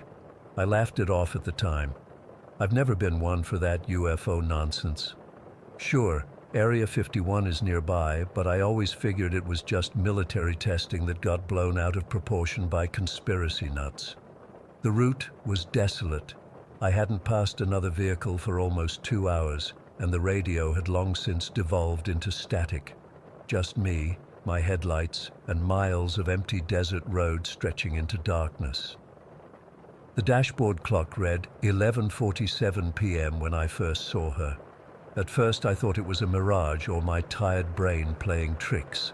A lone figure on the side of the road, thumb out, in the middle of absolutely nowhere. As I got closer, I could make out more details. A young woman, maybe mid-20s, with long dark hair blowing across her face in the night breeze. She was wearing a faded denim jacket, jeans, and boots. Nothing about her screamed danger, but everything about the situation felt wrong. I've had a strict no hitchhikers policy my entire career. Too many horror stories from other drivers, too many risks, but something about her. The way she stood there, shoulders hunched against the cold, looking so damn vulnerable, made me hit the brakes. I still can't explain why I stopped. It was like my hands weren't even my own. I pulled over about 20 feet ahead of her and watched in my side mirror as she jogged up to the truck. Her face looked pale in my headlights. I reached over and unlocked the passenger door, immediately second-guessing myself. She climbed in quickly, bringing with her the smell of dust and something else, something metallic, almost like ozone. "Thanks," she said, barely audible over the idling engine. Her hands were visibly shaking as she pulled the door closed and fumbled with the seatbelt. I noticed she kept glancing in the side mirror, like she was checking if someone was following her. "Where you headed?" I asked, still not putting the truck in gear. Something felt off. "Anywhere," she replied, "just away from here." Her fingers were fidgeting with something around her neck, a small silver locket that caught the green glow from my dashboard lights. I've picked up scared people before, mostly young guys who'd had their cars break down. But this was different. She wasn't just scared, she was terrified. "You in some kind of trouble?" I asked, my hand still on the gear shift but not moving. "Because if someone's after you, I should know before." "It's not who," she cut me off, her voice dropping to almost a whisper. "It's what." A chill ran down my spine despite the cabin heater blasting. I put the truck in gear and pulled back onto the empty highway, figuring I'd drop her at the next gas station about 40 miles ahead. We drove in silence for a few minutes. I kept stealing glances at her. Her eyes never settled, constantly darting between the windshield, the side mirror, and the vast darkness above us. "I'm Jack," I said, trying to ease the tension. She didn't offer her name in return, just nodded slightly. Up close, I could see her denim jacket had strange, faded patches like it had been bleached in spots. The style looked outdated too, not vintage trendy, but genuinely old. "Been out here long?" I asked. She shook her head. "It always feels long." Something about the way she said it made my skin crawl. "You from around here?" Another head shake. Her knuckles were white around that locket. "Mind if I ask what's in the locket?" I tried, figuring maybe a personal question would get her talking. For the first time, she looked directly at me. Her eyes were deep brown, but something about them seemed off. Too old for her young face. "My daughter," she said flatly. That threw me. She didn't look old enough to have a child beyond maybe toddler age, but something in her tone stopped me from saying so. We'd gone about 15 miles when the radio, which had been nothing but static, suddenly cleared up. An old song started playing, something from the 60s or 70s that I vaguely recognized. The woman's head snapped toward the radio, her eyes wide. "Turn it off," she whispered urgently. "It's just, please turn it off." There was real panic in her voice now. I reached for the dial, but before my fingers touched it, the radio went dead on its own. Not just the music, the power light went out too. Then my dashboard lights flickered.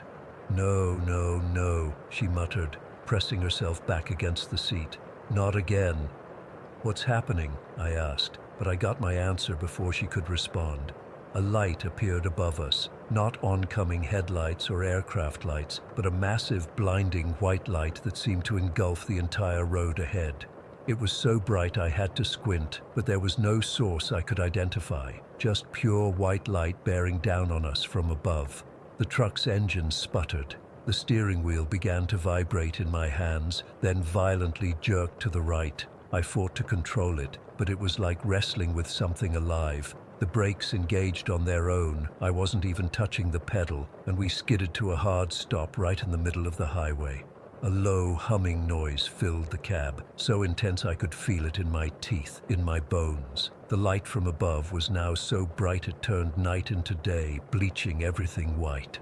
I turned to the woman, ready to ask what the hell was happening, but the words died in my throat. She was rigid in her seat, eyes fixed on the roof of the cab, her mouth open in a silent scream.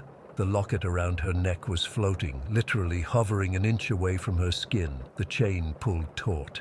"What the fu—" I started to say, but was cut off as the humming intensified to a painful degree. My ears felt like they might burst. I covered them with my hands and squeezed my eyes shut against the light. And then, as suddenly as it began, it stopped. The light vanished. The humming ceased. The truck's engine turned over and resumed its normal idle.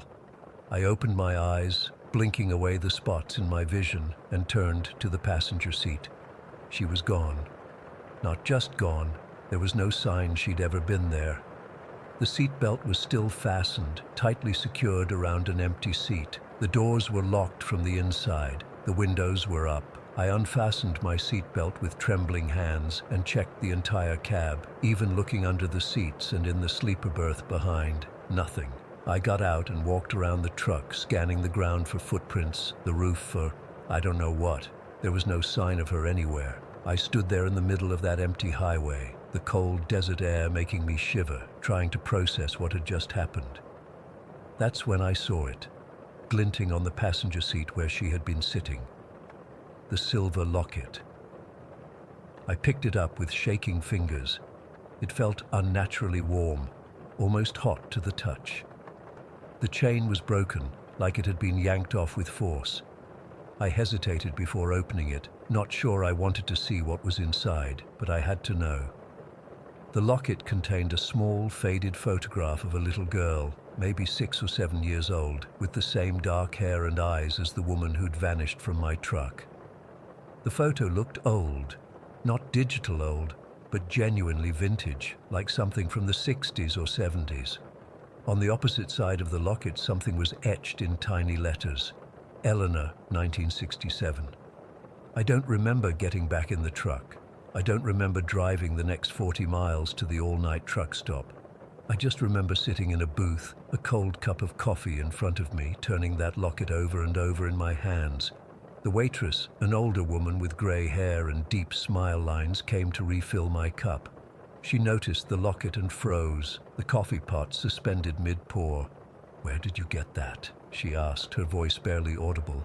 I told her everything. I didn't care if she thought I was crazy or drunk or high. I had to tell someone. She didn't call the police or the psych ward. Instead, she sat down across from me, her face pale. "Eleanor Granger," she said, pointing to the locket. "She disappeared on that stretch of highway 50 years ago, May 23rd, 1973. The coffee turned to acid in my stomach. What? I was just a kid when it happened, but it was big news around here.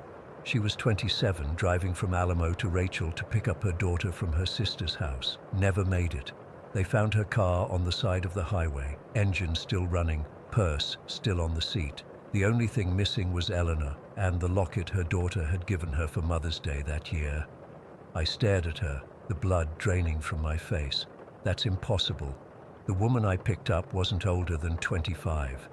The waitress nodded slowly. "Over the years, dozens of drivers have reported picking up a young woman on that stretch of highway. Always the same description. Denim jacket, long dark hair, terrified, always vanishes from moving vehicles. Some say she's running from whatever took her that night." I slid the locket across the table to her. "This can't be real." She didn't touch it. "Keep it. Others have found it too. It always finds its way back to the highway somehow." I left the diner at dawn, the locket burning a hole in my pocket. I've been home for 5 days now and I can't stop thinking about her. About Eleanor. About the terror in her eyes and that blinding light. Last night I woke up at exactly 11:47 p.m. The locket, which I'd placed on my bedside table, was gone. I tore my apartment apart looking for it, but it's vanished. I've requested a different route from my dispatcher, made up some excuse about back problems and needing flatter terrain. But I know what really happened out there on Route 375. And I know Eleanor is still waiting on that lonely stretch of highway, hoping the next driver who stops might somehow save her from whatever has been hunting her for 50 years. Story 9. I've been driving big rigs for 25 years now. I know every back road from Maine to California, every truck stop worth pulling into, and every shortcut that'll save you an hour. I've seen pretty much everything you can imagine on America's highways. Accidents, strange hitchhikers, wild weather. But what happened to me on Route 281 in Kansas 3 months ago, I still can't explain it. And it's the reason I refuse to take that route anymore, no matter how much extra I'd get paid. It was supposed to be a standard haul. I was carrying grain from Nebraska down to Oklahoma City. Nothing special, nothing dangerous, just your everyday load. My dispatcher had me take Route 281 through Kansas because there was construction on I-35. I didn't think anything of it at the time. I'd been driving since early afternoon, and by midnight I was getting pretty tired. The roads out there are dead straight, flat as a pancake, and there's nothing but farmland for miles. It's the kind of monotonous driving that'll put you to sleep if you're not careful. The moon was nearly full that night, casting this eerie glow over the fields on both sides of the highway. I hadn't seen another vehicle for at least an hour. Around midnight, I spotted a sign for a place called Last Chance Gas coming up. I was running low on fuel and needed to stretch my legs anyway, so I decided to pull in. The place looked like it was barely hanging on, one of those old mom-and-pop stations that somehow survived while all the big truck stops took over. There were 2 pumps out front, a small convenience store with flickering fluorescent lights, and a gravel lot around back for trucks. As I pulled around to the truck area, I noticed something odd. There was another semi parked in the far corner of the lot, away from the lights. It was an old Peterbilt, probably from the early 90s, with faded red paint and chrome that had long since lost its shine. What caught my attention was how abandoned it looked. Rust had eaten away at the fenders, and one of the headlights was busted out. It looked like it had been sitting there for years, not just overnight. I filled up my tank and went inside to pay and grab some coffee. The old guy behind the counter didn't even look up from his newspaper when I walked in. "That old rig out back," I said, pointing my thumb over my shoulder. "Been there long?" He glanced up, squinting at me through thick glasses. "What rig?" "The red Peterbilt, back corner of the lot." He shook his head slowly. "Ain't no trucks out there except yours, just you tonight." I almost argued with him, but something in his expression made me stop. I paid for my fuel and coffee and headed back out. Sure enough, the red Peterbilt was still there, exactly where I'd seen it before. I walked a little closer to it, curious now. The license plate was so rusted I couldn't make out what state it was from. The windows were filthy, impossible to see inside. I reached out to touch the door handle, but something stopped me, a feeling of wrongness, like I shouldn't be near it. I got back in my truck and pulled out onto Route 281, heading south again. The clock on my dash read 12:35 in the morning. I turned the radio up to keep myself alert and sipped my coffee. The highway stretched out ahead of me, empty and dark. About 15 minutes later, my CB radio crackled to life. I keep it on channel 19 like most truckers, but I hadn't heard anyone else out there for hours. "Cooper, Thomas Cooper." The voice was scratchy, fading in and out with static. My blood ran cold. I hadn't given my name to anyone. I hadn't talked on the CB all night. I picked up the mic. "This is Cooper. Who's asking?" Nothing but static. "I say again, who's calling for Cooper?" The voice came back, clearer this time. "Stay off. This road, Cooper. Turn around. Last chance. I've dealt with my share of weirdos on the CB over the years. Usually it's just bored drivers messing around, but something about this voice, it didn't sound right. It was hollow, distant, and how did they know my name? "Who is this?" I demanded, but the radio went dead. I kept driving, my knuckles white on the steering wheel. I told myself it was nothing, probably just some local who'd overheard my name at the gas station and was having fun scaring travelers. But I couldn't shake the feeling that something wasn't right. About 10 miles down the road, I saw headlights in my rearview mirror. First set I'd seen in hours. They were far back, but gaining on me fast. I didn't think much of it at first, probably just someone in a hurry. But as the vehicle got closer, I realized it was a semi, and not just any semi. Even in the darkness, I could make out the shape of that old Peterbilt. The same truck that had been abandoned at the gas station was now barreling down the highway behind me. I'm not a man who scares easily. 25 years on the road, you learn to handle yourself. But seeing that truck, the same one I'd just seen rusting away in a parking lot, now somehow on the road and catching up to me, I felt a cold sweat break out across my forehead. I pushed my rig up to 75, faster than I normally drive. The Peterbilt matched my speed, staying about 100 yards back, close enough that I could see it clearly in my mirrors, but not close enough to make out the driver. For the next 20 miles, we continued like that.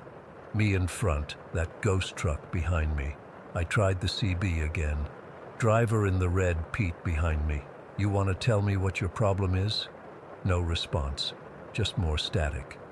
Then something happened that I still can't explain. I rounded a gentle curve, and suddenly the road ahead of me was empty. I checked my mirrors. The red Peterbilt was gone, vanished. I felt a moment of relief, thinking maybe I'd imagined the whole thing. That relief lasted about 30 seconds. As I came around another bend, I saw tail lights ahead of me, red tail lights, belonging to a semi that was now in front of me. Somehow, the Peterbilt that had been following me was now ahead of me on the road. I hadn't seen any turnoffs, no way it could have passed me. I slowed down, putting more distance between us.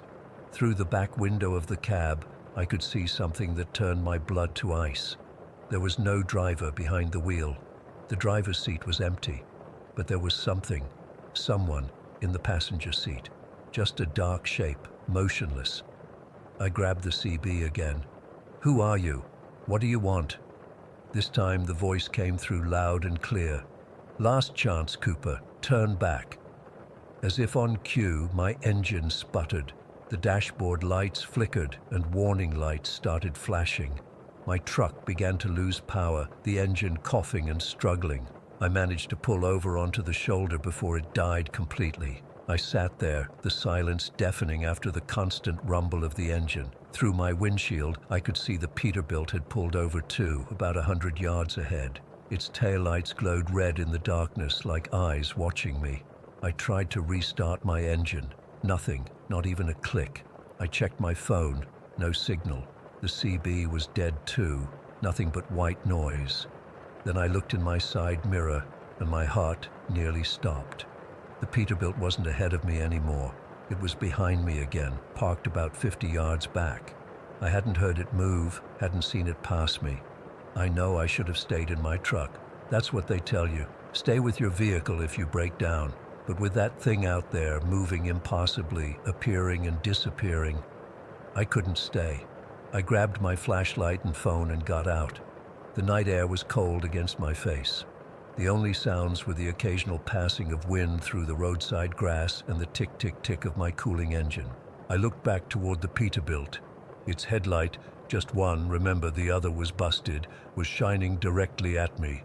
The beam cut through the darkness, illuminating the road between us. And in that light, I saw something moving toward me. A shadow, man-shaped but wrong somehow, like it was dragging itself forward. I ran, straight out into the fields beside the highway. The crops were high enough to hide in, and I crashed through them blindly, my flashlight beam bouncing wildly as I ran. I kept going until I couldn't anymore, then collapsed in the dirt, gasping for breath. I spent the rest of the night there, huddled in that field, too terrified to move. My phone was useless, no signal, and by 3 in the morning, the battery had died. I kept my flashlight off to save the batteries, sitting in complete darkness, jumping at every sound. When dawn finally came, I made my way back to the highway. My truck was still there on the shoulder. The red Peterbilt was gone. No sign it had ever been there. About an hour later, a state trooper pulled up. He called a tow truck, and they took my rig to a mechanic in the next town. The weird thing, they couldn't find anything wrong with it. The engine started right up for them. Must have been a fluke, the mechanic said. These computer systems get glitchy sometimes. I finished my delivery a day late. My dispatcher wasn't happy, but I didn't tell him why I was delayed. How could I? Who would believe me? That was 3 months ago. I'm still driving, still hauling loads across the country, but I refuse to take Route 281 through Kansas. No matter what, I've lost jobs over it, but I don't care. Sometimes, late at night when I'm driving on some empty stretch of highway, my CB will crackle with static, and through the white noise, I'll hear that voice again. Cooper, Thomas Cooper. I don't know what that thing was on Route 281. I don't know how a rusted, abandoned truck suddenly appeared behind me, then in front of me, with no driver, but something sitting in the passenger seat. I don't know why it targeted me or what it wanted. All I know is it's still out there, waiting on that dark stretch of Kansas highway, and I won't be going back to find out more. Story 10. I can't believe I'm finally writing this down. It's been 3 months since it happened, but every time I close my eyes, I still see her face, those empty eyes staring back at me. I need to get this off my chest, and maybe someone here has experienced something similar or can make sense of what happened to my family. My wife Claire and I have been hiking for most of our adult lives. We met on a backpacking trip through Yellowstone when we were in college, and we've been exploring the outdoors together ever since. When our daughter Leah was born 7 years ago, we promised ourselves we wouldn't let parenthood stop us from enjoying nature. By the time she was 4, Leah was already hiking 5-mile trails like a champ, identifying different birds and plants along the way. This past June, we decided to take a week-long trip to the Roan Highlands section of the Appalachians. It's a pretty remote area with fewer tourists than the main trails, which is exactly what we wanted. Claire had researched the route extensively, marking water sources and potential campsites on our maps. We were well prepared with emergency supplies, satellite phone, first aid kit, everything seasoned hikers should have. I even brought my handgun, which I'm licensed to carry. I rarely take it hiking, but something about going to such a remote area with our daughter made me want that extra security. The first 2 days were absolutely perfect. The weather was mild. Leah was having a blast identifying wildflowers from the guidebook we'd bought her, and we covered good ground each day. We took plenty of breaks, letting Leah explore little streams and rock formations. We even spotted a black bear in the distance on the second day, which was exciting but far enough away not to be concerning. On the third day, around midday, we stopped at a small clearing to have lunch. That's when they first appeared. A couple emerged from the trees across from us, a woman with wild curly red hair and a tall, extremely thin man with a patchy beard. They were dressed for hiking, but something seemed off. Their clothes looked almost too new, like they'd just bought everything at an outdoor store the day before, but their faces looked weathered, almost hollow. They approached us with big smiles, introducing themselves as Meredith and Tom. They said they were locals who hiked this area regularly. I remember thinking it was strange they'd appeared from the direction we were heading, not from the trail we'd already covered. They asked where we were from, how long we'd been hiking, typical trail conversation. But then the questions started getting weirdly specific. "Is this your only child?" the woman asked, staring at Leah. "She's absolutely beautiful. Those eyes, those are rare eyes." Leah does have unusual eyes, a very light hazel that sometimes looks amber in certain light. But the way this woman fixated on them made my skin crawl. The man asked if Leah was strong for her age and commented on how healthy she looked. Claire and I exchanged glances. Parents know that feeling when something isn't right. Then the woman asked if she could hold Leah's hand, saying she had a daughter Leah's age who'd gone away. I politely declined, saying Leah was shy with strangers, which wasn't actually true. Leah is normally very outgoing, but something made me want to keep her close. After what felt like forever, but was probably only 15 minutes, they said goodbye and continued down the trail in the direction we'd come from. Once they were out of earshot, Claire immediately said, "That was weird, right? It wasn't just me?" We decided to move on quickly, cutting our lunch break short. For the rest of the day, I kept looking over my shoulder. We reached our planned campsite by late afternoon, a beautiful spot near a small stream. As we set up camp, I noticed Leah seemed quieter than usual.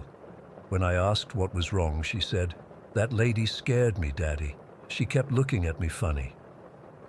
Kids have incredible instincts. I should have listened more carefully.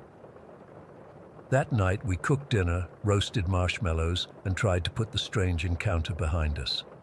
We tucked Leah into her sleeping bag in our 3-person tent around 8:30, and Claire and I stayed up a bit longer by the fire, talking in low voices about the weird couple. Eventually, we decided we were overreacting and turned in around 10. I woke up at dawn needing to pee. As I stepped out of the tent, something caught my eye. There were footprints in the soft earth around our campsite that hadn't been there the night before. And they weren't animal tracks. They were clearly human. Some were large, presumably a man's, and some were smaller, a woman's. I rushed back to the tent and woke Claire, whispering so I wouldn't scare Leah. We checked our food bag, which we'd hung from a tree branch about 100 feet from our tent to keep bears away. It was untouched. But when we started looking through our other things, we realized Leah's little purple backpack was missing. It had contained her favorite stuffed rabbit, her journal, and a few small toys. Claire went to check on Leah, who was still sleeping peacefully, while I searched the area. About 50 yards from our camp, I found Leah's backpack emptied, the contents scattered on the ground. The only thing missing was her journal, where she'd been drawing pictures of herself and writing about our trip in her 7-year-old handwriting. The journal had her name and our address written inside the cover. Claire had taught her to put identification in her belongings in case they got lost. My heart was pounding as I gathered her things and returned to camp. Claire and I had a whispered conversation while Leah was still asleep. We decided to cut our trip short and head back to the trailhead. It would take us 2 days to get back, but we didn't want to risk staying in the backcountry any longer. When Leah woke up, we told her we were changing plans because of weather forecasts. A lie, the weather was perfect. She was disappointed about heading back early, but cheered up when I said we'd stop for ice cream on the drive home. We didn't tell her about her backpack being disturbed. I just said I'd found it where she must have left it during yesterday's rest break. I didn't want to scare her. We packed up quickly and hit the trail by 8 in the morning. I kept my gun more accessible than usual, tucked in an outer pocket of my backpack. Throughout the day, every snapping twig or rustling bush made me jump. Claire kept Leah between us at all times. We hiked faster than we normally would with Leah, but adrenaline pushed us forward. By late afternoon, we'd made good progress, but couldn't reach the trailhead before dark. We had to make camp one more night in the forest. We found a spot that seemed defensible, an open area with good visibility, backed against a large rock formation so no one could approach from behind. We set up camp quickly, skipping the fire to avoid attracting attention. After dinner from our packaged trail food, we all squeezed into the tent earlier than usual. Claire and I had agreed to take shifts, staying awake. She took the first watch while Leah and I tried to sleep. I was so on edge that I couldn't really rest, just drifted in and out of consciousness until it was my turn at midnight. Claire fell asleep almost immediately when I took over. I sat at the tent entrance, gun beside me, watching the moonlit forest. For hours nothing happened, just the normal sounds of the wilderness at night. My eyelids grew heavy around 3 in the morning. I pinched myself, splashed water on my face, anything to stay alert, but somewhere around 4, I must have dozed off. I woke with a start to the sound of a zipper. At first, in my groggy state, I thought it was Claire or Leah moving around in their sleeping bags. But then I realized it was the sound of our tent zipper slowly opening from the outside. I lunged for my gun, but it wasn't where I'd left it. Panic shot through me as I turned toward the tent entrance. The zipper was halfway up, and there she was, the red-haired woman Meredith, holding my gun and pointing it directly at me. Her eyes looked different in the dim light, completely void of emotion, like looking into empty space. "Don't make a sound," she whispered. "Tom's just going to take a look at your little girl." That's when I noticed the tall figure of the man behind her, already reaching his long arm into the tent toward where Leah was sleeping. Everything happened so fast after that. Pure paternal instinct took over. I lunged forward, ignoring the gun, and grabbed the woman's wrist, twisting hard until she dropped the weapon. She didn't scream or yell, just made this horrible guttural sound like an animal. I shoved her backward into the man, sending them both tumbling. Claire was awake now, screaming and pulling Leah toward the back of the tent. I scrambled to retrieve the gun and pointed it at the couple. The man, Tom, had gotten to his feet and was pulling the woman up. "Get the fuck away from my family," I shouted, my hands shaking as I aimed the gun at them. The woman smiled. I'll never forget that smile. It wasn't human. She just said, "We'll find another. There are always more children in these woods." They backed away slowly, disappearing into the darkness between the trees. I wanted to chase them, to make sure they couldn't hurt anyone else, but I couldn't leave Claire and Leah alone. We spent the rest of the night huddled together, wide awake, jumping at every sound. As soon as there was enough light, we packed up and practically ran the remaining miles to the trailhead. We drove straight to the nearest police station and filed a report. The officers were sympathetic but skeptical. They said without physical evidence or the couple in custody, there wasn't much they could do besides file a report and alert rangers in the area. We went home and tried to process what had happened. Leah had nightmares for weeks. Claire and I took turns sleeping because one of us always needed to be awake, watching over our daughter. We installed a security system, got a dog, took all the typical precautions of traumatized people. 3 weeks after our trip, we got a call from the police. Another family had reported a strange encounter with a red-haired woman and tall, thin man in the same area. This family had managed to take a photo of the couple from a distance. When the police showed us the image, there was no doubt it was them. The case is still open, but they haven't found these people. The police think they might be living off the grid somewhere in the mountains, possibly with mental health issues. But I know what I saw in that woman's eyes. There was something fundamentally wrong with them, something beyond mental illness. We haven't been hiking since. Our camping gear sits untouched in the garage. Claire says she'll never feel safe in the wilderness again. I feel like something precious was stolen from us. Not just our sense of security, but our love for the outdoors that we'd hoped to pass on to Leah. I keep thinking about what the woman said. We'll find another. How many children have they targeted? How long have they been out there, watching and waiting for families like ours? I still don't know what they wanted with Leah. I try not to think about it, but in the dark hours of the night, the possibilities haunt me. All I know is that somewhere in the Rhone Highlands, there are predators walking the trails, looking for children with rare eyes and parents who let their guard down. Story 11. I can't believe I'm finally writing this down. I've been trying to process what happened for weeks now, and I still wake up in cold sweats every night. Maybe sharing this will help, I don't know. I need to tell someone who might understand or at least not think I'm completely insane. It was about a month ago, mid-October. The air had that perfect autumn chill that makes the hairs on your arms stand up even before anything scary happens. I'd just moved to this tiny town in Washington state after college, my first real job as a forest ranger assistant. The town itself is barely a blip on the map, surrounded by these massive pine forests that seem to swallow all sound. My first few weeks were pretty normal, learning trails, getting to know the locals, that kind of thing. But I kept noticing how people would clam up whenever I mentioned the old house on Blackwood Trail.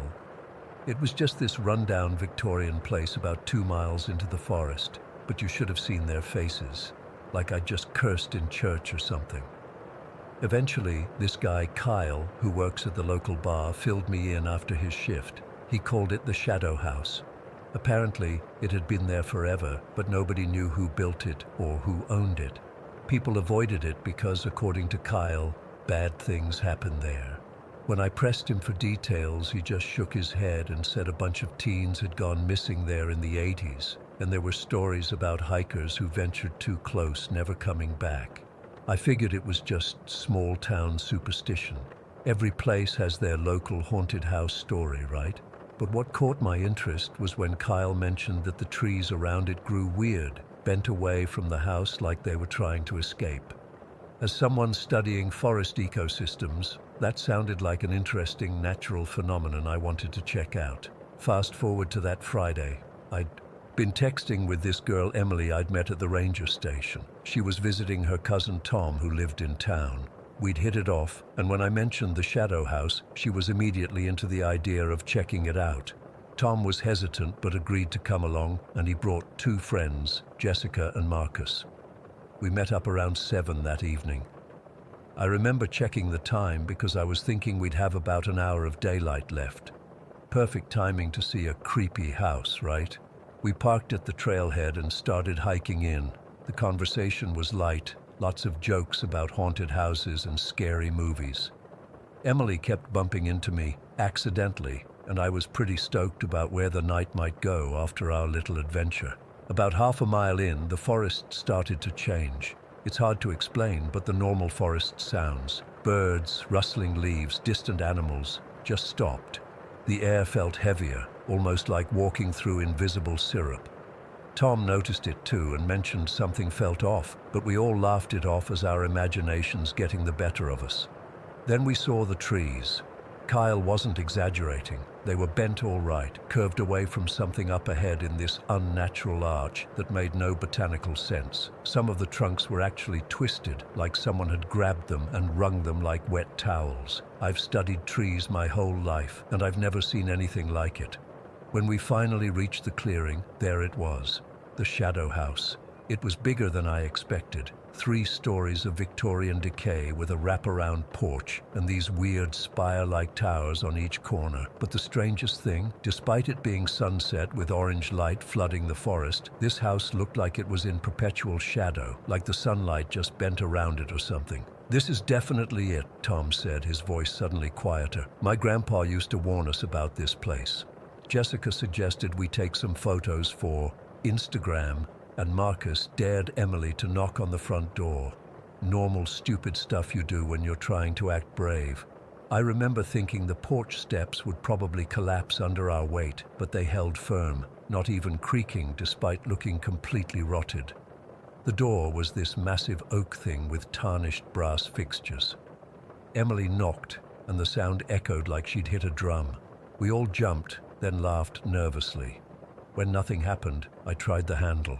I was expecting it to be locked, but it turned easily, and the door swung inward on perfectly silent hinges. The smell hit us first, this mix of wet soil, old paper, and something else I couldn't place, almost metallic, like pennies left in rain. The entryway had this grand staircase covered in dust, but when Marcus pointed his flashlight at the floor, there weren't any footprints except ours. For a supposedly popular local legend, it didn't look like anyone had been inside for years. "Hello?" Tom called out, his voice echoing through the house. Nobody answered, of course, but I swear I felt something shift in the air, like when you walk into a room and can tell someone's watching you. The walls were lined with these old portraits, people in Victorian clothing with stern faces, standard creepy house stuff, except I swear their eyes moved. Not in an obvious way, but every time I looked back at one, the eyes seemed to be looking at a different spot. Emily noticed it too and grabbed my arm, her fingers digging in a little too hard. We moved into what must have been the parlor, fancy furniture covered in sheets, heavy curtains blocking most of the fading daylight. Marcus pulled out a flask and passed it around. The whiskey burned going down, but it helped calm my nerves a bit. That's when Tom found the Ouija board on this dusty side table.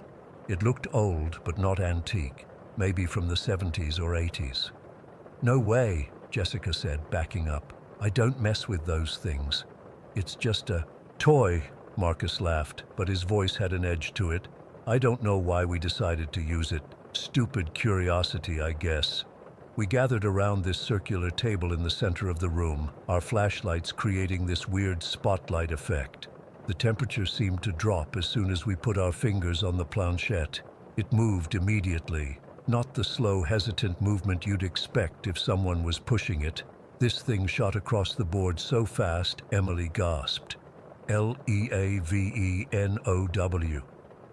"Very funny, Marcus," Tom said, but Marcus looked just as freaked out as the rest of us.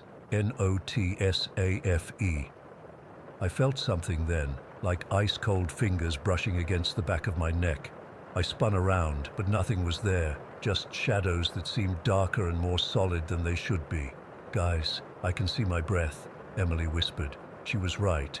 The room had gotten so cold our breath was visible in the flashlight beams in October, in a house with no air conditioning. The chandelier above us, this massive crystal thing covered in cobwebs, started swaying, just slightly at first, then more violently. There was no breeze, no open windows, nothing to explain it. Before any of us could move, it crashed down, missing the table by inches and shattering across the floor. That's when we heard it, the whisper, like someone right next to my ear saying, "Leave now," in this dry, papery voice.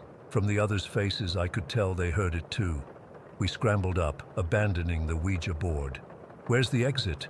Jessica was already heading for the doorway we'd come through, but it wasn't there anymore. Instead, there was just a wall with another creepy portrait, this one of a woman with completely black eyes. "It was right here!" Tom shouted, pounding on the wall. "This isn't possible!" We tried to stay calm, looking for another way out. The hallway seemed to stretch longer than it had when we entered. The proportions of the house weren't making sense anymore. Rooms connecting to other rooms. That shouldn't be there, hallways turning back on themselves. And the shadows, they weren't acting right. They were stretching, moving against the light instead of with it, forming shapes that looked almost human but wrong, too tall, too thin, with limbs at impossible angles. "Tom?" Emily called out suddenly. "Where's Tom?" We spun around with our flashlights, but Tom wasn't there. He'd been right behind us just seconds before. "Tom!" Marcus shouted, his voice cracking. That's when we heard the scream. Tom's voice, but filled with such terror it barely sounded human. It came from behind a door we hadn't noticed before. Marcus yanked it open, and we saw Tom, his face contorted in horror, being pulled backward into what looked like solid wall. Not like he was going through a hidden door, more like the wall itself was consuming him. His arm reached out toward us, his fingers grasping at air. I lunged forward to grab him, but my hand passed through nothing but cold air where his arm had just been. He was gone. The wall was just a wall again, solid when Marcus pounded his fists against it. We ran. What else could we do? The house seemed to be shifting around us, hallways extending and doors disappearing as soon as we approached them. Jessica was sobbing, clutching Marcus's jacket as we rounded another corner. "There!" Emily pointed at a window. "We can break it and climb out." Marcus grabbed a decorative brass stand and swung it at the glass. It should have shattered, but instead, the metal passed through the window like it was water, almost pulling Marcus with it. The glass rippled, showing not the forest outside, but something else. A landscape of twisted trees and red sky that definitely wasn't Washington State. Jessica screamed then, a sound cut terrifyingly short. When I turned, she was gone. Just gone, like she'd never been there. No sound, no struggle, nothing. Just empty space where a person had been seconds before. "We have to keep moving," I grabbed Emily's hand, trying to ignore how cold her skin felt. "Don't look back. Don't stop." We found ourselves in a narrow corridor lined with doors. Each one we passed slammed open and closed, like something was trying to decide which one to use. The whispers were constant now, dozens of voices overlapping, some pleading, some threatening, all urging us in different directions. Marcus was ahead of us, yanking on a door that seemed more solid than the others. "I think this leads outside," he shouted. The door finally gave way, and he stepped through and vanished.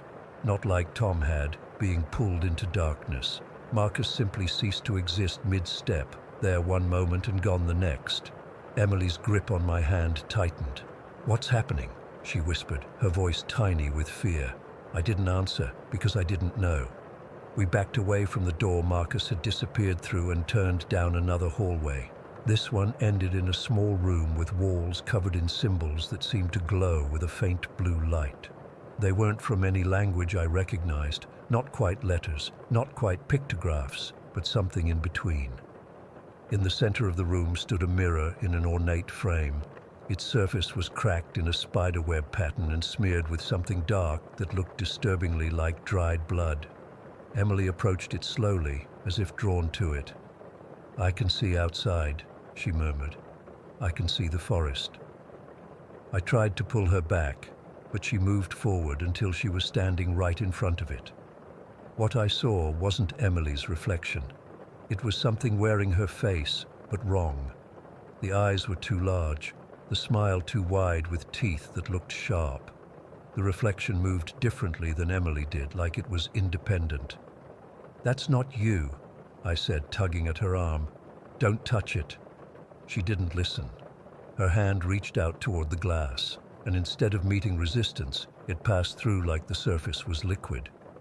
Her expression changed from fascination to horror as she tried to pull back, but something on the other side seemed to be pulling harder. "Help me!" she screamed, her voice distorting as half her body was already through the mirror. I grabbed her around the waist, planting my feet and pulling with everything I had.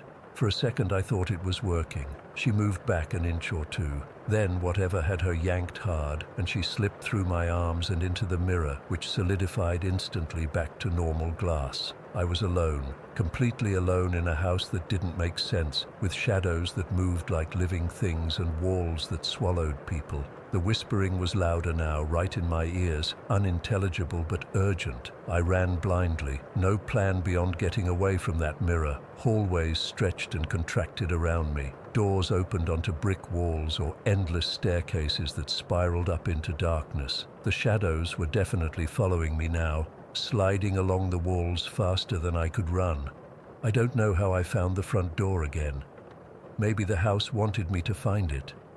It stood open, showing the forest beyond, completely normal in the moonlight. I didn't trust it. It had to be another trick. But the shadows were closing in, forming hands and claws that reached for me, so I took the chance and leaped through the doorway. I hit the ground outside hard, the impact knocking the wind out of me. When I rolled over and looked back, the house was changing. The walls were rippling like fabric in wind, the windows bleeding black liquid that pooled and spread across the porch. The entire structure seemed to be folding in on itself, collapsing not down but inward, like it was being sucked into a point in the center. And then it was gone. Just gone. Where the house had stood was nothing but bare earth, black and dead in a perfect outline of the foundation. I stumbled back to town somehow, though I don't remember most of that walk. When I finally got cell service, I called the police. They searched the area but found nothing. No house, no foundation, not even the weird bent trees. According to them, there's never been a structure at that location, just forest. 4 people are missing.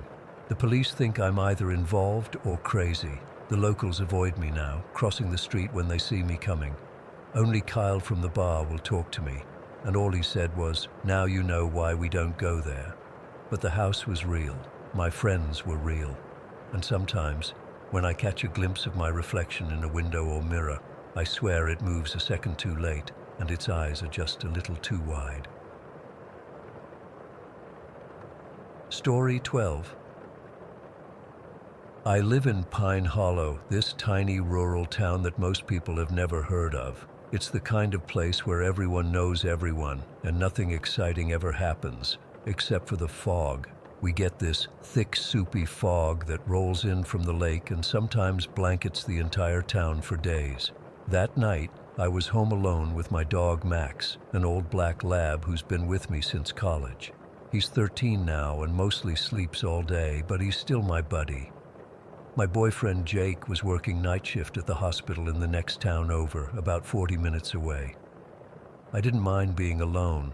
I'm pretty independent, and honestly, I usually enjoy the quiet nights when it's just me and Max. The fog had started rolling in around 4 that afternoon. By 7 it was so thick I couldn't see the maple tree in my front yard from my living room window. It was like being wrapped in a cloud, everything muffled and soft. I actually liked it. The fog made my little 2-bedroom house feel cozy and secure, like I was in my own little bubble, separated from the rest of the world. I remember settling in on the couch with Max snoring at my feet, binge-watching some crime show on Netflix and scrolling through my phone. Around 9:30, my sister Kayla texted me, "Did you hear about Mrs. Winters?" Mrs. Winters was this older woman who lived by herself about 2 miles from me. I didn't know her well, just enough to wave if I saw her at the grocery store. I texted back, "No, what happened?" Kayla, "They found her dead in her house this morning. Doors locked from inside, no signs of break-in. Mom said Sheriff Wilson is completely stumped." I felt that weird chill you get when something awful happens to someone you know, even if just barely. I texted back asking for details. But Kayla didn't know much more, just that Mrs. Winter's daughter had come to check on her after not hearing from her for a couple days and had to get the sheriff to break down the door. They found her in the bedroom. No obvious cause of death. I was about to ask more when I heard it, a faint tapping sound coming from my front door. Tap, tap, tap, then silence, then tap, tap, tap again. At first I thought it might be a branch hitting the door, but we'd had no wind with the fog. Max lifted his head and perked his ears up, which immediately put me on edge. He's usually such a lazy old boy that anything that gets his attention gets mine too. The tapping came again, more insistent this time. Tap, tap, tap, tap. Someone's at the door, I texted Kayla quickly. At this hour, in this fog. Who? No idea. Hang on. I got up, feeling suddenly uneasy. It was almost 10 at night, and nobody in Pine Hollow just drops by that late, especially not in weather like this. I hesitated, then flipped on the porch light and peeked through the peephole. I couldn't see much, just a dark shape through the fog that seemed to be standing on my porch. Something about the shape felt wrong, but I couldn't put my finger on why. "Who is it?" I called through the door, trying to sound confident. No answer, just another round of tapping. I don't know why I did it. Maybe curiosity, maybe some stupid horror movie instinct. But I unlocked the door and opened it just a crack, keeping the chain on. The fog swirled in immediately, cold and damp against my face. Standing on my porch was a tall figure wearing what looked like a wide-brimmed hat. The fog was so thick I couldn't make out their features clearly, but something about their silhouette seemed off. Too tall, too thin, proportions not quite right. "Can I help you?" My voice came out higher than normal. The figure tilted its head slightly. When it spoke, the voice made my skin crawl. It wasn't exactly a whisper, but it wasn't normal either, like several voices speaking almost in unison with a raspy quality that reminded me of dry leaves scraping against pavement. "I'm looking for someone," it said. "Someone who looks like you." My heart started hammering. I don't understand. Who are you looking for?" The figure leaned slightly forward, and I instinctively stepped back, even though the door was still chained. "You'll see her soon," it said, "when the fog lifts." Behind me, Max started growling, a sound I rarely heard from him anymore. The hair on the back of my neck stood up. "I think you have the wrong house," I said, and slammed the door shut, locking both the deadbolt and the knob lock. My hands were shaking so badly I could barely hold my phone as I texted Kayla. "Someone was just at my door. A stranger. Said really weird stuff about looking for someone who looks like me." Her response came immediately. "Don't open the door again. Call Jake." I was about to call my boyfriend when another text from Kayla came through. "Wait, was it tall with a hat? In the fog?" My blood went cold. "Yes, how did you know?" Mrs. Peterson at the diner was talking about seeing someone like that last week, and Sam from the gas station, both in the fog. And there's this crazy rumor going around. "What rumor?" I demanded. "People say if you see the fog person, you're next, like Mrs. Winters." I tried to laugh it off. "That's ridiculous. It's probably just some weirdo passing through town." But even as I typed the words, I knew they didn't make sense. Pine Hollow isn't on the way to anywhere, and in fog this thick, nobody would be out walking around unless they knew the area well. I called Jake, but he couldn't leave work. They were short-staffed and had multiple emergencies. He offered to call Sheriff Wilson to check on me, but I said no. I felt stupid enough already. I didn't need the sheriff showing up just because some stranger had knocked on my door and spooked me. "I'm fine," I told Jake. "The door's locked. Max is here. I'm just being paranoid." But I wasn't fine. I spent the next few hours jumping at every little sound. The fog pressed against the windows like something alive, and the darkness beyond seemed to be watching me.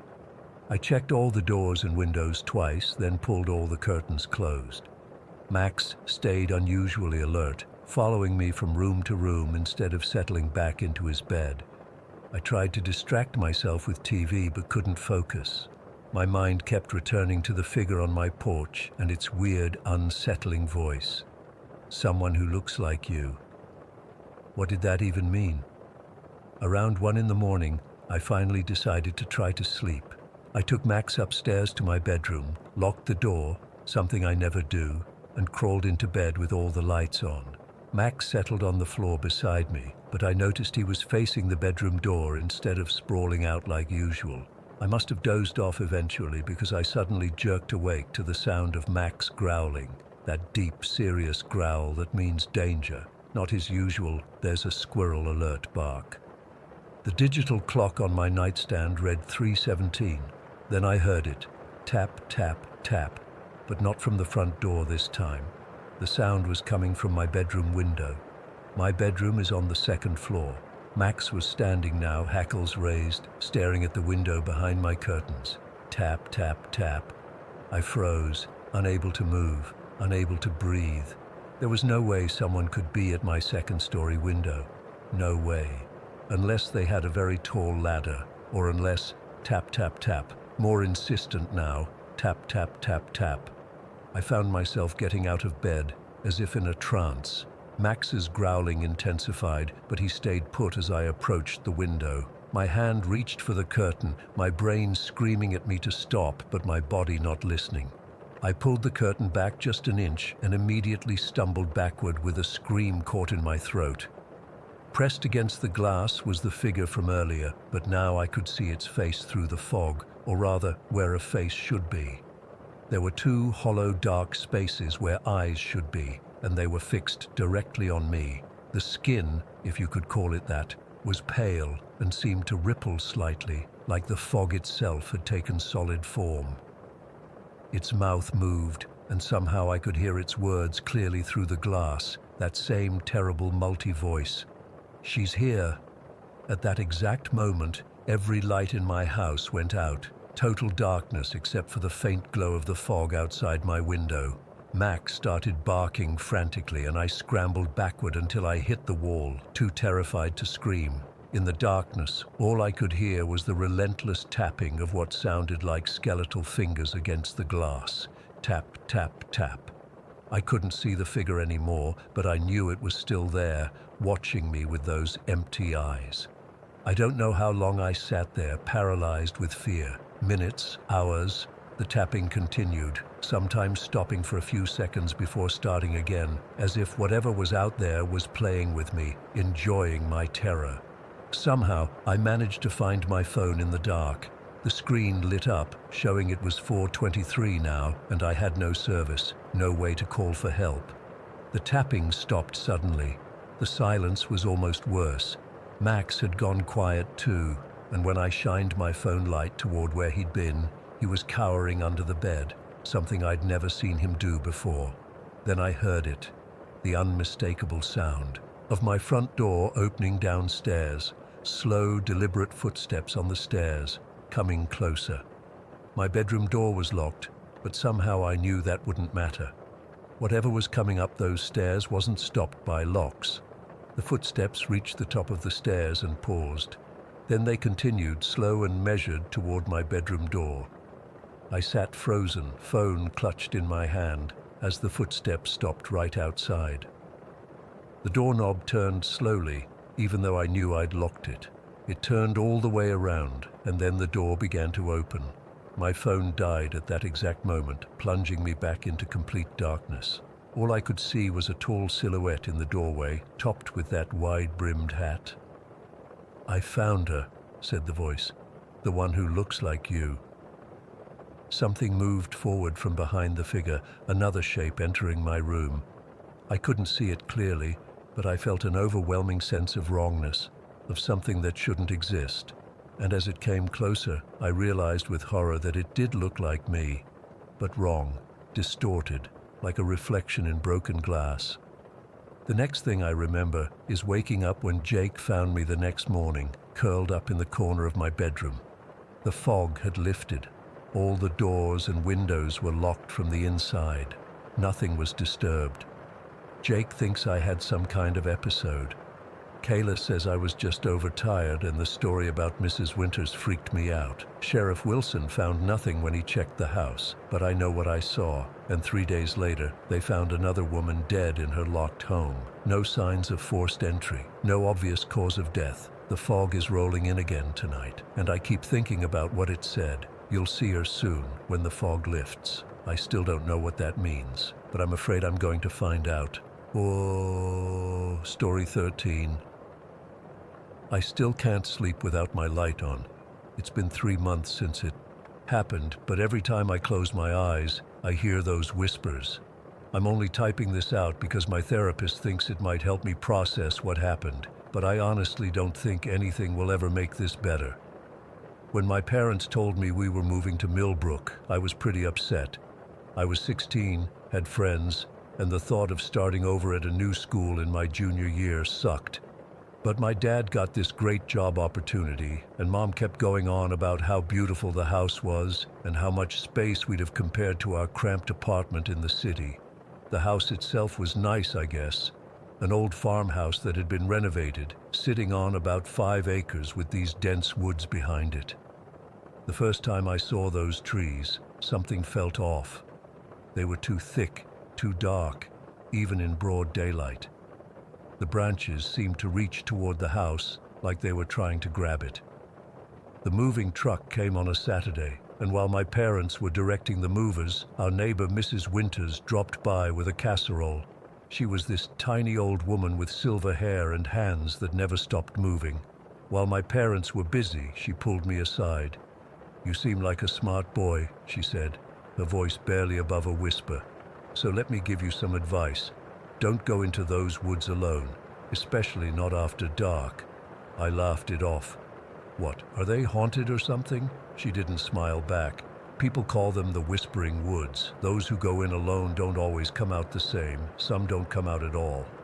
Before I could ask what she meant, my mom called her over to thank her for the food. I brushed it off as small-town superstition. Old people love their scary stories, right? My first day at Millbrook High was about what I expected. New kid stares, awkward introductions, sitting alone at lunch. But in my history class, I met Tyler, who seemed cool. When he found out where I lived, his eyes got wide. "Dude, you live next to the Whispering Woods? That's insane." "What's the big deal about these woods?" I asked. My neighbor already warned me about them. Tyler leaned in. "There's all these stories, man. Like 20 years ago, this group of kids went in on a dare. Only 3 came out, and they were completely messed up. Wouldn't talk about what happened. One of them still lives here, but hasn't spoken a word since."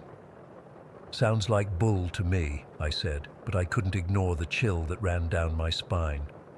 "There's this stone circle deep in there," Tyler continued. "People say it's some kind of ancient thing. Native American maybe, or older. The trees are supposed to talk to you when you get close to it." I rolled my eyes, but I couldn't help being intrigued. I've always been into weird stuff. Cryptids, haunted places, unsolved mysteries. The idea of something like that in my own backyard was actually kind of cool. That night, I couldn't sleep. My bedroom window faced the woods, and even with the curtains drawn, I kept thinking I could hear something. Not animal noises or wind, actual whispers, like dozens of people having hushed conversations just outside. I told myself it was the house settling or the wind in the trees, but deep down, I knew it wasn't. The next day after school, I didn't go straight home. I stood at the edge of our property, staring into the woods. The rational part of my brain kept saying this was stupid, that I should just go inside and do my homework. But there was this pull, this curiosity I couldn't shake. I took a deep breath and stepped in. At first, it was just like any other forest. Tall trees, patches of sunlight filtering through the leaves, birds chirping. But the deeper I went, the quieter it got. The birds stopped singing. The light seemed dimmer, though it was only around 4 in the afternoon, and it got cold, like unnaturally cold. That's when I first noticed the whispers. They were so faint at first that I thought I was imagining them. Just soft sounds on the edge of my hearing. But as I kept walking, they got louder, still not clear enough to make out words, but definitely voices. "Hello?" I called out, feeling stupid immediately. No one answered, but the whispers seemed to pause for a moment before continuing, more urgent now. I should have turned back. Everything in me was screaming to run home. But instead I kept going, following what felt like a path, though I couldn't actually see one. The trees seemed to part just enough to let me through, closing behind me as I passed. After what felt like forever but was probably only 20 minutes, I stumbled into a clearing, and there it was, the stone circle Tyler had mentioned. 7 stones about waist high arranged in a perfect circle, with a larger one in the center. They looked ancient, covered in moss and weathered by time. But the central stone was different. It was darker, almost black, and carved with symbols I'd never seen before, not in any book or movie or video game. The whispers were loud now, coming from all around me. Still no clear words, but the tone was unmistakable. Warning, threatening. I stepped into the circle anyway, drawn to that center stone like a moth to flame. As I got closer, the air seemed to thicken. It was hard to breathe, like the oxygen was being sucked away. My ears popped like I was changing altitude. The symbols on the stone seemed to shift slightly when I wasn't looking directly at them. I reached out and touched it. The moment my fingers made contact, the whispers crystallized into a single, clear voice that seemed to come from inside my own head. Leave while you can. I yanked my hand back like the stone had burned me, though it was ice cold. The clearing was suddenly darker, though I couldn't tell if clouds had covered the sun or if something else was happening. The trees around the clearing seemed taller, leaning in toward me. Their branches looked like arms reaching out, fingers stretching to grab me. I ran. I didn't care which direction, just away. From that stone, the whispers followed, rising to a frantic pitch. Branches whipped at my face. Roots seemed to rise up to trip me. I fell twice, scraping my hands and knees, but I kept going. Somehow, I found my way out. I burst from the tree line, gasping for breath, and saw our house about 100 yards away. I didn't stop running until I was inside, door locked behind me. My mom asked why I was so late and why I looked like I'd been in a fight. I made up some story about falling off my bike, cleaned myself up, and went to my room. I was shaking so bad I could barely stand. I kept telling myself it was just my imagination, that the stories had gotten to me and I'd freaked myself out. But that night, the whispers came to my window. I woke up around 3 in the morning to that same sound. Dozens of hushed voices, but this time I could make out words. They were calling my name, telling me to come back, that they had something to show me. I pulled my blanket over my head like a little kid, but it didn't help. The voices seemed to be right in my ear. When my alarm went off at 7, I was exhausted. I'd barely slept, and when I did, I had nightmares about being trapped in those woods, the trees closing in around me, that central stone pulsing like a heart. I went to my window to open the blinds and froze. My window was open about an inch, which was impossible because I specifically remembered checking that it was locked before going to bed. And on the windowsill was a withered leaf with the same symbols from the stone etched into it in what looked like dried blood. I threw it away immediately, hands shaking so bad I could barely close the window. I told myself someone was messing with me, probably Tyler or some other kid from school who'd heard I moved in by the woods and wanted to scare the new kid. School that day was a blur. I couldn't focus on anything. Tyler asked what was wrong, but I couldn't tell him. What would I say? That I went into the woods he'd warned me about, and now something was after me. He'd think I was crazy or making it up.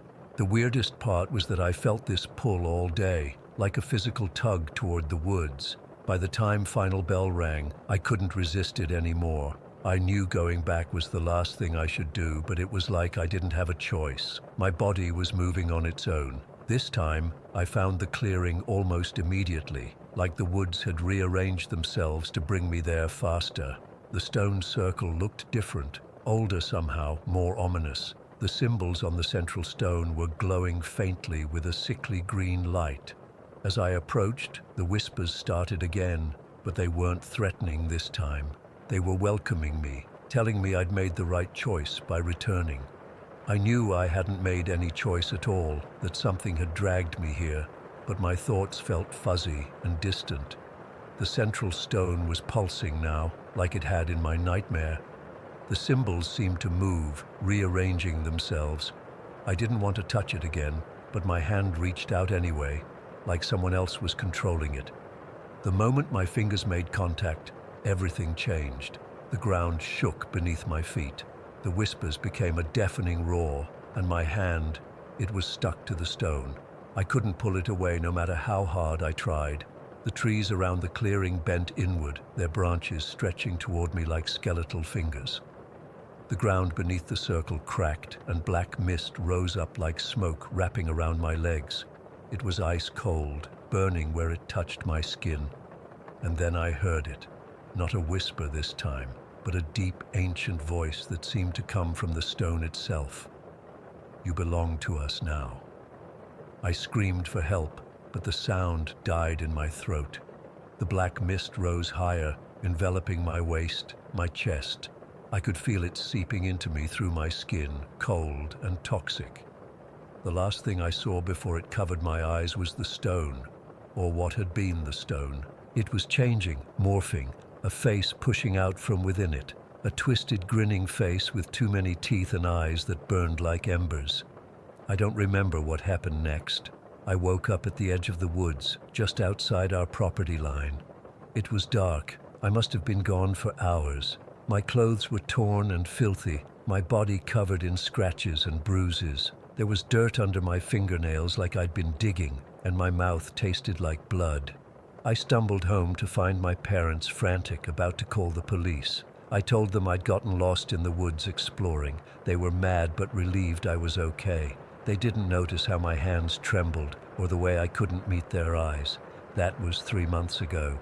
We moved away 2 weeks later. I convinced my parents I was being bullied at school so badly that we had to leave.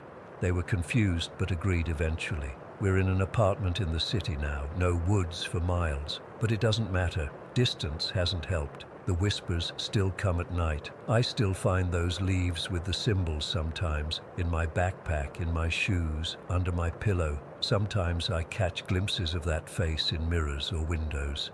And sometimes when I'm alone, my hands start digging at the ground on their own, like they're trying to find something buried. The worst part is, I know I'll go back someday. Whatever was in those woods, whatever is in me now, won't let me stay away forever. It's patient. It can wait. And when it finally calls me home, I don't think I'll be able to resist. If you're reading this and you live near woods that people warn you about, woods where the trees whisper, please stay away. Some curiosities aren't worth satisfying. Some stories aren't meant to be explored, because sometimes when you go looking for the monster in the dark, it finds you instead, and it never ever lets go. Story 14. I've been driving trucks for almost 20 years now. Coast to coast, north to south, I've seen pretty much everything the American highway system has to offer. Strange things happen on the road when you're alone at night, especially when you've been driving for hours. Your mind plays tricks on you. At least that's what I always told myself, until last month. I was making my regular Seattle to Boise run, hauling computer parts that some factory needed urgently. It was a Thursday night in mid-October, and I'd left Seattle around 7 in the evening. The plan was to drive through the night and arrive by early morning. I'd done this route dozens of times before, so I wasn't worried about anything. Around midnight, I hit Dead Man's Pass in the Blue Mountains of Oregon. Most truckers know about it. It's this winding stretch of I-84 that climbs up and over the mountains. It's got a reputation for being dangerous, especially in bad weather. There have been a lot of accidents there over the years, some fatal, hence the name. The night was unusually still. That's what I remember most. Usually there's at least some traffic even at midnight, other truckers, maybe a few cars. But that night I hadn't seen another vehicle for at least 30 minutes. The sky was clear, but there was this thin layer of fog hugging the ground, just enough to catch in my headlights. The moon was nearly full, casting this pale blue light across the landscape. My truck, a Peterbilt 389 I've had for about 8 years now, was running smoothly. I had the heat on low, some old Willie Nelson playing softly on the stereo. Nothing seemed off.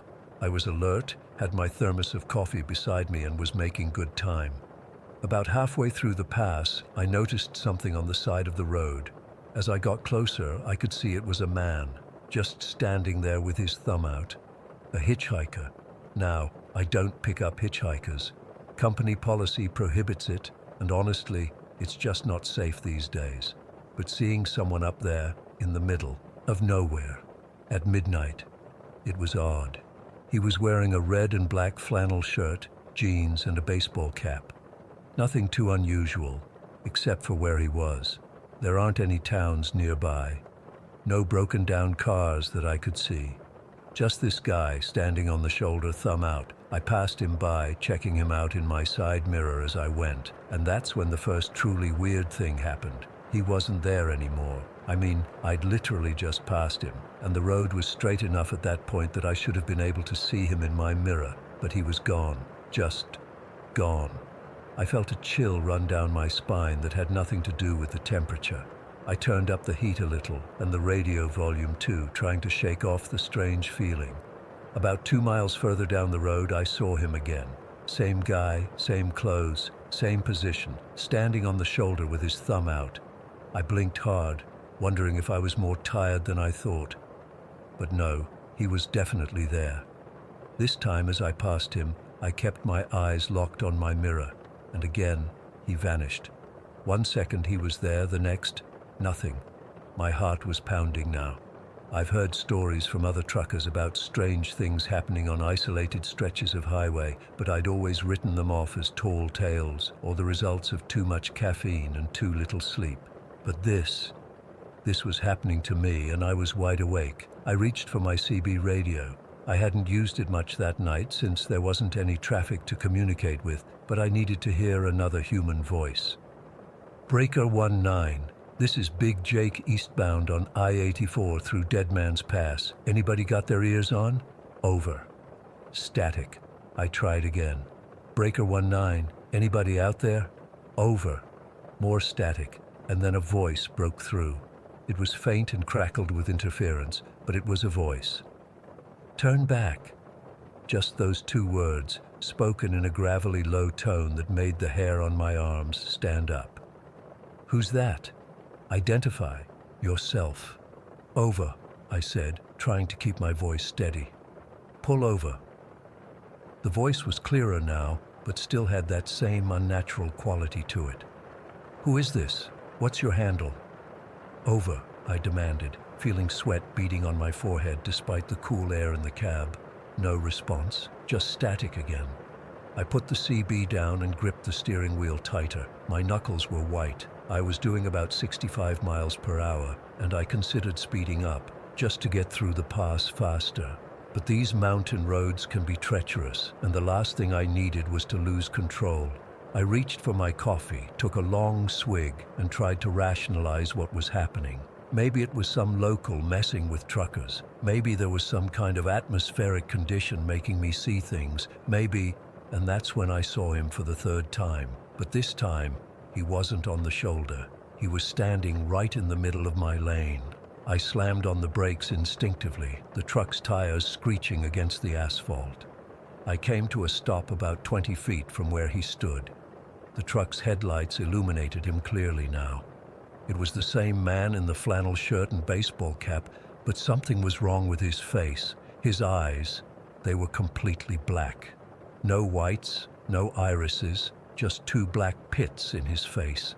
And his mouth was stretched into this unnaturally wide grin that no human face should be able to make. I couldn't move, couldn't breathe, couldn't even think properly. I just sat there, staring at this thing through my windshield. Then he took a step toward the truck. That broke my paralysis. I threw the truck into reverse and started backing up, not taking my eyes off him. He kept walking toward me, that horrible grin never changing.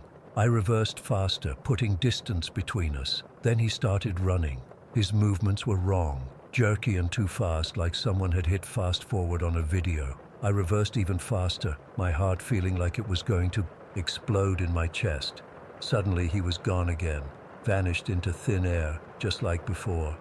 I stopped the truck, breathing hard, scanning the road ahead of me. Nothing. Just empty highway stretching into the darkness. I put the truck in drive again, hands shaking so badly I could barely grip the wheel. I decided to keep going. I was more than halfway through the pass already, and turning around meant spending even more time up here. I drove slowly, constantly checking my mirrors, the CB silent now except for occasional bursts of static. Every shadow made me jump.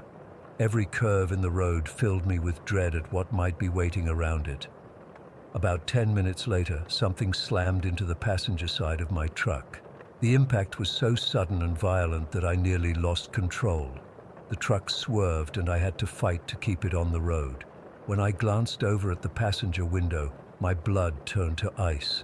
There were handprints on the glass, oily, black handprints that seemed to be made of some thick, tar-like substance, and they were sliding upward, as if whatever made them was climbing up the side of my truck.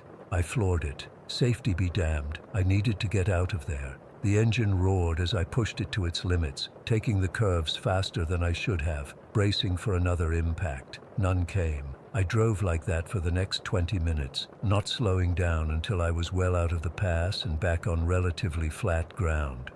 I didn't stop until I reached the next truck stop, a well-lit oasis of normality after what I'd just experienced. My hands were still shaking as I pulled into a parking spot. I couldn't bring myself to look at the passenger side of the truck yet. I just sat there, trying to process what had happened. Eventually, I got out. I needed to see those handprints to confirm that what happened was real and not some kind of hallucination. I walked around to the passenger side, heart pounding. The handprints were there, 5 of them, spread across the window. But they didn't look like normal handprints. The fingers were too long, the palms too narrow. And they were still wet, that black, oily substance slowly dripping down the glass. I went inside the truck stop, desperate for human contact. It was nearly 2 in the morning, but there were still a few people around, a couple of other truckers, the cashier, a waitress at the small diner section. I ordered a coffee and sat at the counter, trying to stop my hands from shaking. An older trucker was sitting a few stools down, nursing his own cup. He looked at me for a moment, then moved over to sit next to me. "You look like you've seen a ghost, son," he said. I didn't know how to respond. What could I say that wouldn't make me sound completely insane? "I just came through Dead Man's Pass," I finally managed. The old trucker's expression changed. "Ah," he said, nodding slowly. "You saw him, didn't you? The hitchhiker." I stared at him. "You know about him?" He nodded again. "Most of the old-timers do. We don't talk about it much. People think you're crazy." What is he?" I asked, my voice barely above a whisper. The old man sighed. "Story goes, he was a trucker back in the 70s. Got caught in a blizzard up in the pass, truck broke down, froze to death waiting for help. Now he's up there, trying to get a ride. They say the drivers who stop for him never make it out of the pass. But I didn't stop for him," I said. "I tried to get away." "You're lucky then," he replied. "Most aren't." I told him about the handprints on my truck. He insisted on coming out to see them. When we got outside, they were gone. The window was clean, no trace of that black, oily substance. "But they were there," I insisted. "I saw them." The old trucker just looked at me with pity in his eyes. "I believe you, son, but it doesn't leave evidence. Never does." I continued on to Boise that night, delivered my load on time, and picked up another one for the return journey. But I took the long way back, adding nearly 100 miles to my trip just to avoid Dead Man's Pass. It's been a month now, and I haven't gone back through there. I've requested different routes, made up excuses, anything to avoid that stretch of highway. My dispatcher thinks I'm being difficult, but I don't care. Sometimes at night, when I'm driving alone, I think I see a figure on the side of the road in my peripheral vision. When I look, there's nothing there, and sometimes I swear I can hear that gravelly voice on my CB radio even when it's turned off. Pull over. I never will. Story 15. I was a highway patrol officer in Montana back in 2006. I'd been on the force for almost 7 years at that point. Loved the job, even with the long nights and terrible weather. December in Montana isn't for the faint of heart, especially on night shift. The temperature that night was 15 below, and I remember joking with dispatch that my coffee was freezing faster than I could drink it. Around 1:30 in the morning on December 12th, I got a call about an abandoned vehicle on Highway 287, just outside Three Forks. Pretty routine stuff. We'd get calls like this all the time, especially in winter when tourists underestimate how quickly a storm can roll in. I remember thinking it was probably just another city driver who got scared of the weather and called for a pickup. It took me about 20 minutes to reach the location. The snow had been falling steadily for hours, and my headlights barely cut through the darkness. I remember how quiet everything was when I stepped out of my patrol car. That kind of silence you only get when snow is absorbing every sound. The only noise was the idle of my engine and the crunch of my boots. The vehicle was a blue Honda Civic with Wyoming plates, parked neatly on the shoulder. No signs of an accident or distress, just abandoned. I ran the plates through dispatch and got a hit for a Gary Matthews from Casper, Wyoming. No outstanding warrants, registration current, nothing suspicious on paper, but something felt off from the moment I approached that car. The first thing I noticed was there were no footprints leading away from the vehicle. None. With the amount of snow we'd had, there should have been tracks if someone had walked away. I figured maybe they'd been covered by fresh snowfall, but something in my gut didn't buy that explanation. When I shined my flashlight inside, I noticed there was no frost on the inside of the windows. Every other car I'd ever checked in these temperatures had frost patterns on the interior glass. This one was clear, like it had been running recently, but the hood was cold to the touch, and there was a good inch of undisturbed snow on it. I radioed in what I was seeing. Dispatch asked if I needed backup, but I said no. Still thought it was probably nothing serious. Maybe a tow truck had already picked up the driver, and this was just paperwork cleanup. I decided to check the immediate area, thinking maybe the driver had pulled over to relieve themselves or had walked a short distance for help. That's when I saw it, about 30 feet from the car, just off the side of the road. A perfect circle in the snow, and I mean perfect. About 12 feet in diameter and completely clear of snow. Inside the circle, the ground was bare, like someone had taken a giant cookie cutter and removed that section of winter. I've been in law enforcement long enough to know when something isn't right. This wasn't just odd, it was impossible. We'd had consistent snowfall for hours. There was no way that circle should exist unless it had been created minutes before I arrived. I radioed dispatch again at 2:26. I remember looking at my watch and described what I was seeing. I remember saying, "I've got a situation here. There's some kind of circle where all the snow has melted. I'm going to check it out." The dispatcher, Marie, asked me to clarify. I remember her voice had that tone, like she thought I was pulling her leg. I said, "I'm looking at a perfect circle, about 12 feet across, with no snow in it. Everything around it is covered in at least 8 inches of snow, but this circle is completely clear." She asked if I thought someone had cleared it manually, but that didn't make sense. There were no footprints leading to or from it, no signs of shoveling or plowing, just this perfect circle in the middle of nowhere. I approached cautiously. The edge was so precise it looked like it had been cut with a laser. When I got within a few feet, I felt it. Warmth. The air above the circle was noticeably warmer than the freezing air around me. I reached down to touch the ground inside the circle, and it was warm to the touch. Not hot, but definitely warmer than it should have been. The ground was dry, not even damp from melted snow. I reported this to dispatch, and I remember saying, "Something's not right here. The ground inside this circle is warm. I'm going to..." That's when my radio cut out. Just static. I tried to call back in, but nothing. Complete radio silence. I took one step into the circle, and that's when things get difficult to explain. The air felt different, thicker somehow, like walking through water. My ears popped like when you're changing altitude quickly. And the silence, it was complete. I couldn't even hear my own breathing or the crunch of my boots anymore. It was like someone had pressed mute on the entire world. I felt dizzy, disoriented. The stars above seemed to blur and stretch. I remember looking back toward my patrol car, and it seemed farther away than it should have been, like I was looking through the wrong end of a telescope. I tried to step back out of the circle, but my legs wouldn't move right. It felt like trudging through mud, and then I noticed something at the edge of the tree line about 50 yards away. A shape, dark, watching. I couldn't make out details, but I knew with absolute certainty that whatever it was shouldn't be there, shouldn't exist. I reached for my sidearm, but my movements were sluggish, like in a nightmare where you can't run fast enough. Before I could draw my weapon, the air around me seemed to pulse, like a heartbeat.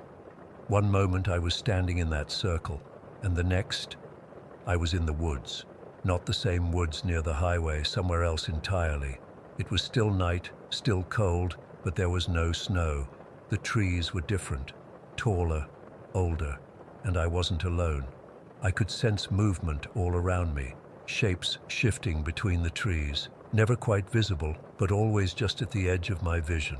I tried to call out, but no sound came from my throat. I walked for what felt like hours.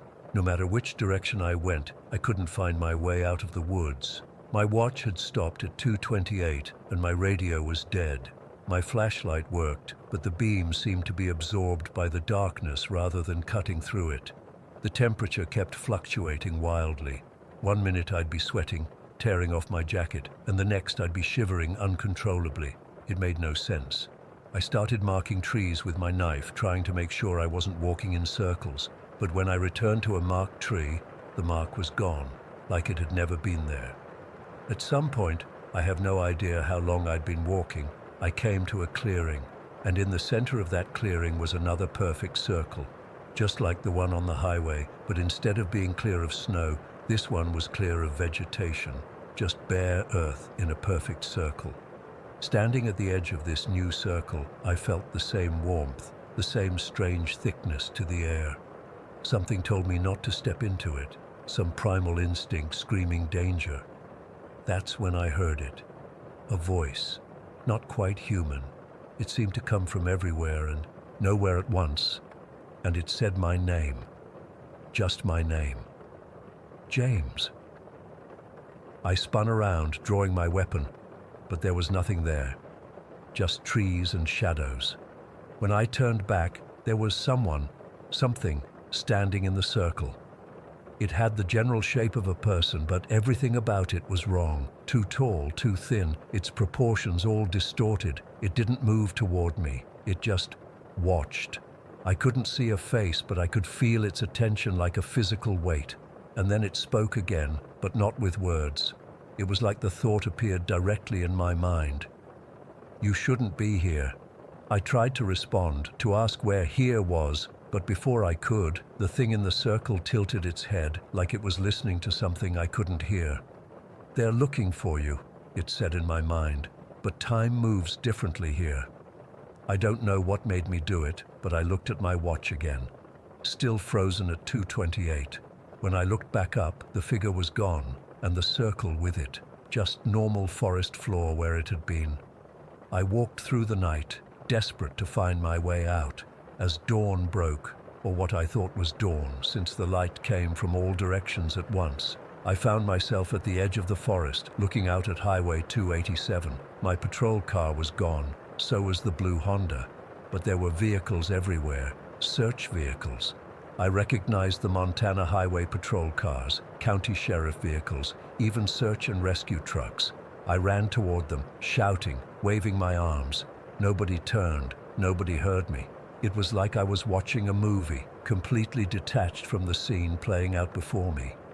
I saw Captain Reynolds, my direct supervisor, talking with a state trooper I didn't recognize. Their faces were grim. I got close enough to hear them, and what I heard chilled me more than the Montana winter ever could. 3 days, and nothing, Reynolds was saying. No tracks, no signs of struggle. It's like Calhoun just vanished into thin air. 3 days. I'd been gone 3 days, but to me, it had only been a few hours at most. I tried to touch Reynolds' shoulder to let him know I was right there, but my hand passed right through him. Not like a ghost, more like we were in different places that happened to look the same. I spent what felt like days watching the search parties come and go. I screamed until my voice gave out. I tried everything I could think of to make them see me, hear me, anything. Nothing worked. Eventually the search scaled back, then stopped altogether. I watched my own missing person case go cold in real time. I don't know how long I was in that in-between place. Weeks, months, time didn't work right. Sometimes the sun would set and rise again in what felt like minutes. Other times, a single night would stretch on for what seemed like days. And all the while, I kept seeing those circles. They would appear randomly, in clearings, on roadways, even once in the parking lot of my own precinct. And always, there would be that figure, watching from just inside the tree line, waiting.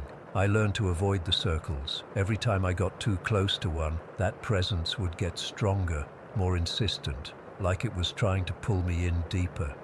Then one day, I found myself standing at the edge of the woods, looking at a hiking trail. There were people coming up the path, actual people who didn't look like they were on the other side of some invisible barrier. I ran toward them, not really believing they'd see me, but desperate to try. The female hiker screamed when she saw me. Her companion reached for his phone to call for help. They could see me. They could hear me. I was back. Except I wasn't. Not really. According to them, according to everyone, I'd been missing for 18 months. My uniform was in tatters. I'd lost over 40 pounds, and I couldn't properly explain where I'd been or what had happened.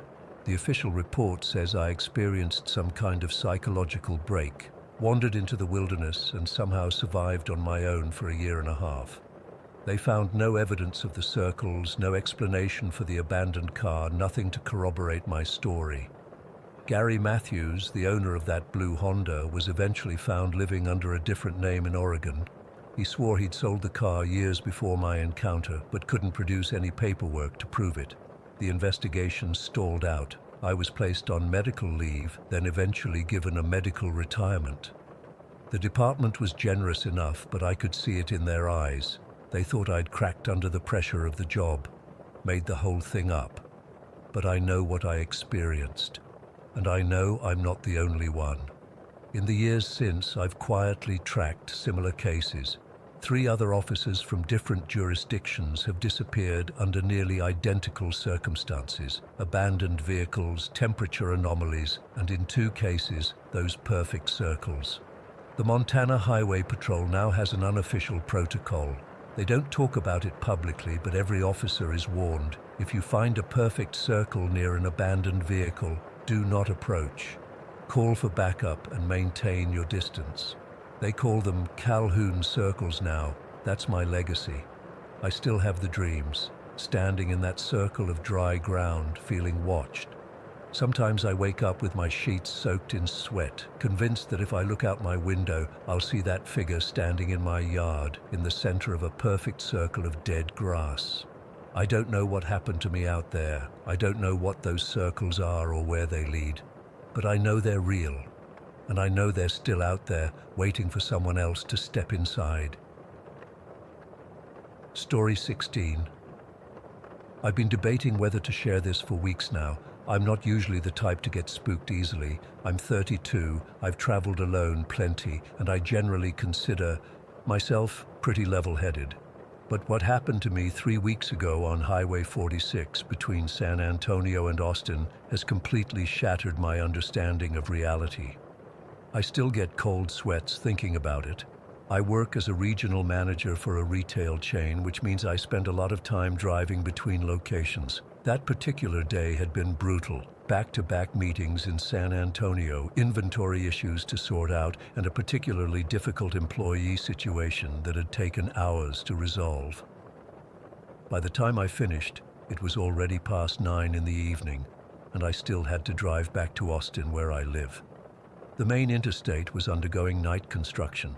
I'd hit it on my way down and spent an extra 40 minutes crawling through traffic. I really wasn't in the mood to deal with that again, especially being as exhausted as I was. So I pulled up Google Maps and noticed Highway 46 as an alternate route. It would take me a bit east before connecting back toward Austin, but the app showed it would save me about 20 minutes compared to the construction-laden interstate. I'd never taken it before, but it seemed straightforward enough. The moment I turned onto Highway 46, something felt off. I can't really explain it. The highway was completely empty, which I initially chalked up to it being a weeknight after 9 p.m. But there's empty, and then there's empty. No taillights ahead, no headlights in my rearview mirror, just me and the asphalt stretching into darkness. My car's headlights carved a tunnel through the night, but beyond that beam, everything was pitch black. The trees on either side of the road seemed to lean in, their branches reaching over like gnarled fingers. I remember thinking that was a weird observation for me to make. I'm not usually so imaginative. The moon was nearly full that night, and its light created these bizarre shifting shadows across the road. The kind that made me keep doing double takes, thinking I'd seen something dart across the highway when nothing was there. About 30 minutes into this drive, the temperature gauge on my dashboard suddenly dropped. It had been a warm spring evening, around 75 degrees, but it plummeted to the low 50s in the span of maybe 2 minutes. That's when the fog started rolling in. It didn't creep in gradually like normal fog. It appeared all at once, like driving through a curtain. One moment, clear visibility, the next completely surrounded by this thick, milky haze that my headlights barely penetrated. I slowed down to about 30 miles per hour, gripping the steering wheel so tight my knuckles hurt. I remember looking at my phone to check the GPS, but I had no signal, not low bars, absolutely nothing. That's when real anxiety started bubbling up. I considered turning around, but I had no idea how far I'd already gone or how much farther I needed to go. And honestly, the thought of turning around and driving back through whatever this was seemed worse than pushing forward. I'd been creeping through this fog for maybe 10 minutes when I saw lights ahead. Not headlights, but a stationary yellowish glow off to the right side of the road. As I got closer, I could make out what looked like an old house set back about 50 yards from the highway. 2 lanterns flickered on either side of what I assumed was the front porch. Now, I want to be clear, everything in me was screaming to keep driving. But after navigating through that disorienting fog with no GPS and no other cars in sight, seeing any sign of humanity felt like a lifeline. I thought maybe I could ask for directions, or at least confirm I was still on Highway 46. I pulled onto the dirt driveway and stopped about 20 yards from the house. Getting a better look at it, I realized how decrepit it was. 2 stories, Victorian style with a wraparound porch, but the paint was peeling badly, and several windows were boarded up. Those lanterns were the only source of light, swinging gently despite there being no breeze I could feel. I sat in my car for a minute, engines still running, debating whether to approach. That's when I saw movement in the upstairs window, the only one on the second floor that wasn't boarded up. A shadow crossed slowly from one side to the other, just a silhouette but unmistakably human-shaped. Relief washed over me. Someone was home. I could get directions and be on my way. I turned off the engine but left the keys in the ignition. As I stepped out of my car, the air felt heavy and damp, sticking to my skin, and it was completely silent. No insects, no distant traffic, no wind in the trees, just absolute stillness. I called out, "Hello? Excuse me? I think I'm lost." My voice sounded muffled, like the fog was swallowing my words. No response, but I noticed the lanterns flickered more intensely for a moment. I took a few steps toward the house, my shoes crunching on the gravel driveway. That's when the front door began to open, slowly, with this drawn-out creaking sound that made the hair on my arms stand up. I froze, suddenly uncertain. The door swung fully open, revealing only darkness beyond. And then, something emerged from that darkness. I say something because my brain still can't fully process what I saw. It had the general shape of a person, tall, maybe 6.5 feet, but it moved wrong. It didn't walk so much as glide, as if its feet weren't quite touching the ground. It wore what looked like old-fashioned clothes, a dark suit and what might have been a hat, but the details were hard to make out, like it was slightly out of focus. The worst part was its face, or rather the absence of one. Where features should have been, there was just a dark blur, as if someone had taken an eraser to it. In that moment, Absolute terror gripped me. I've never experienced anything like it. Not fear of danger, but a bone-deep, primal terror of something that simply shouldn't exist. I couldn't move, couldn't scream, couldn't even breathe. The figure glided forward, crossing the porch in complete silence. No footsteps, no sound of breathing, nothing. Just this awful, fluid movement that no human could replicate. Something finally snapped in me. I stumbled backward, nearly falling, then turned and sprinted to my car. My hands were shaking so badly I could barely get the key turned. The engine roared to life and I slammed it into reverse, tires spitting gravel as I backed onto the highway. I didn't look back. I just floored it, fog be damned. My headlights barely cut through the thickness, but I'd rather crash into a tree than stay near that thing. After about 5 minutes of driving way too fast for the conditions, the fog suddenly cleared, just as abruptly as it had appeared. 1 second I was in a cloud, the next on a clear highway under moonlight. I nearly cried with relief, thinking I'd escaped whatever nightmare I'd stumbled into. That relief lasted exactly 15 seconds. My headlights began to flicker, not like normal electrical problems. They dimmed and brightened in a rhythmic pattern, almost like pulses. Then the engine started to sputter. I pressed the gas harder, but it was losing power. Within moments, the car rolled to a complete stop in the middle of the highway. I sat there hyperventilating, frantically trying to restart the engine. The starter would turn over, but the engine wouldn't catch. And that's when I looked up and saw it. Standing in the middle of the road, about 50 feet ahead of my car, was the same figure from the house, just standing there, completely motionless. I locked the doors and sank down in my seat, fumbling for my phone. Still no signal. I was trapped. For what felt like an eternity, neither of us moved. Then, with that same unnatural gliding motion, it began approaching my car. Slow, deliberate steps that didn't quite match up with its forward movement. I pressed myself against the driver's side door, as far from the approaching figure as possible. My entire body was trembling. I remember thinking, with bizarre clarity, that I hadn't called my mom in over a week, and now I might never get the chance again. The figure stopped just in front of my car. The headlights were still flickering, casting this pulsing, strobe-like effect that made it seem like it was vibrating in and out of reality. And then it spoke. I didn't hear it with my ears. The sound was inside my head, a deep, distorted voice that seemed to be coming from underwater. I couldn't make out most of what it said, just fragments. "Not your road," and "marked now." It raised one arm and pointed directly at me, not at the car. At me, like it could see right through the metal and glass. The instant it pointed, my engine roared back to life, headlights blazing at full strength. I didn't hesitate. I slammed the gas pedal to the floor, aiming the car right where the figure stood. But it wasn't there anymore. Not like it had moved aside, it was simply gone between one blink and the next.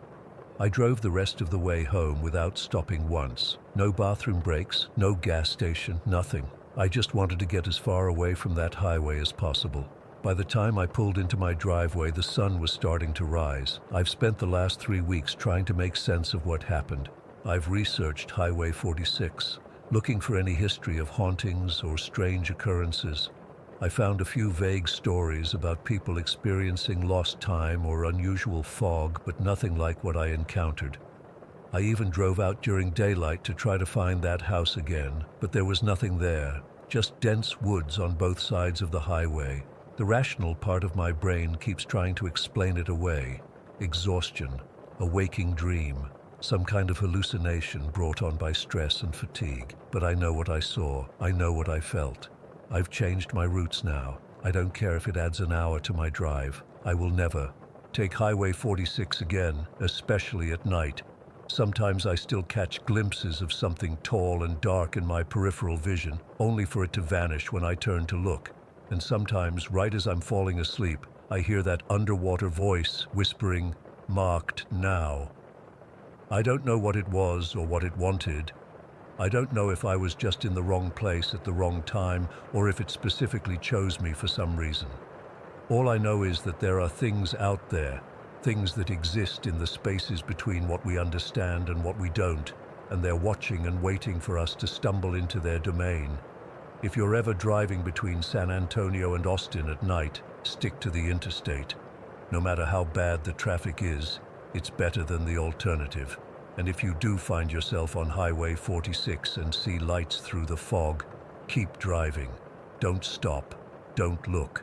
Just keep going and pray it doesn't follow you home. Story 17. I've been a long-haul trucker for over 20 years now.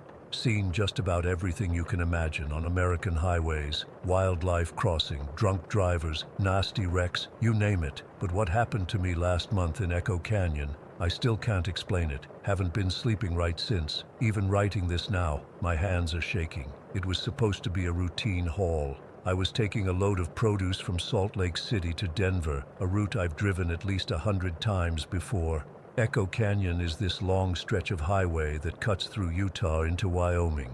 Beautiful during the day with these massive red rock formations, but at night it gets pitch black with hardly any other vehicles around. I left Salt Lake around 8 in the evening. The dispatcher wanted the delivery first thing next morning, so I figured I'd drive through the night. Wasn't a big deal. I'd done plenty of overnight hauls before, had my thermos of coffee, some energy drinks, and a playlist of old country songs to keep me company.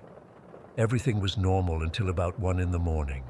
The moon was full that night, casting this weird bluish glow over the canyon walls. I remember thinking how strange the shadows looked, almost like they were moving on their own. I shook it off, figured my eyes were playing tricks after staring at the road for so long. The temperature gauge on my dash said it was around 40 degrees outside, but inside my cab I kept getting these random cold spots. I'd adjust the heater, then a few minutes later feel like I was driving through a freezer. Really strange. About halfway through the canyon, I got this feeling. Hard to describe it exactly. Like someone was watching me. The hair on my arms stood up and I kept checking my mirrors, convinced there was another vehicle behind me, but the road was empty. I remember reaching for the radio, thinking maybe some chatter would help calm my nerves. Nothing but static on every channel. That's when I noticed something on the side of the road ahead, a person standing there. At first I thought it might be a hitchhiker, but out here, at 1 in the morning? As I got closer, I realized it was a woman in this flowy white dress that seemed to move, even though there wasn't much wind. She was waving her arms frantically. Now, I know all the rules about not picking up strangers, especially at night in the middle of nowhere. 20 years on the road teaches you that much. But something about her seemed so desperate. I could see her face in my headlights as I approached. She looked terrified. I slowed down, debating whether to stop. My gut was screaming at me to keep driving, but then she made eye contact with me through the windshield. I can't explain it, but in that moment, I felt like I had to help her. I pulled over about 20 feet ahead of her, watched in my mirror as she ran toward the truck. Her dress was whipping around her legs, and she kept looking behind her, like something was chasing her. I unlocked the passenger door but kept my hand near the tire iron I keep wedged between my seat and the console. Call me paranoid, but you can't be too careful. When she climbed in, the first thing I noticed was how cold she was. Not just her hands, but the air around her felt like it dropped 20 degrees. "Thank you. Thank you so much for stopping," she said, out of breath. Her voice had this slight echo to it that I blamed on the acoustics in the cab. My car broke down a few miles back. I've been walking for hours. I offered her some water from my cooler, which she took but didn't drink. Up close, there was something off about her. She was young, maybe mid-20s, with this long dark hair that seemed too perfect, not a strand out of place despite the wind. Her skin was so pale it almost looked blue in the dashboard lights. "Where are you headed?" I asked, pulling back onto the empty highway. "Just to the next town," she said, staring out the windshield. "I need to get out of this canyon." I nodded, told her I could take her as far as Evanston, which was about 40 minutes away. She thanked me again, then went quiet, just staring out at the darkness. After a few minutes of awkward silence, I tried making conversation. Asked what she was doing out here alone at night. I was visiting family, she said, not looking at me. I shouldn't have driven back so late. This place, it's not safe at night. I laughed a little. Yeah, it can get pretty desolate. Cell reception's terrible too. It's not that, she whispered. There's something in this canyon, something watching, waiting. She turned to me then, her eyes wide. Haven't you felt it? The whispers? A chill ran down my spine, because yeah, I had been feeling like something was off all night. But I tried to play it cool. Just the wind through the rocks, I said. Creates some weird sounds sometimes. She shook her head. No, they're voices.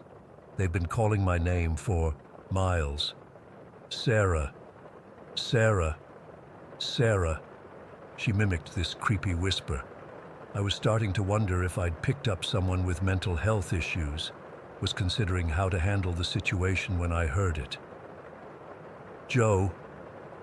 It was faint, like someone had whispered right in my ear. I jerked my head around, thinking the woman had somehow moved closer, but she was still pressed against the passenger door, watching me with wide eyes. You heard it too, didn't you? She asked. I gripped the steering wheel tighter.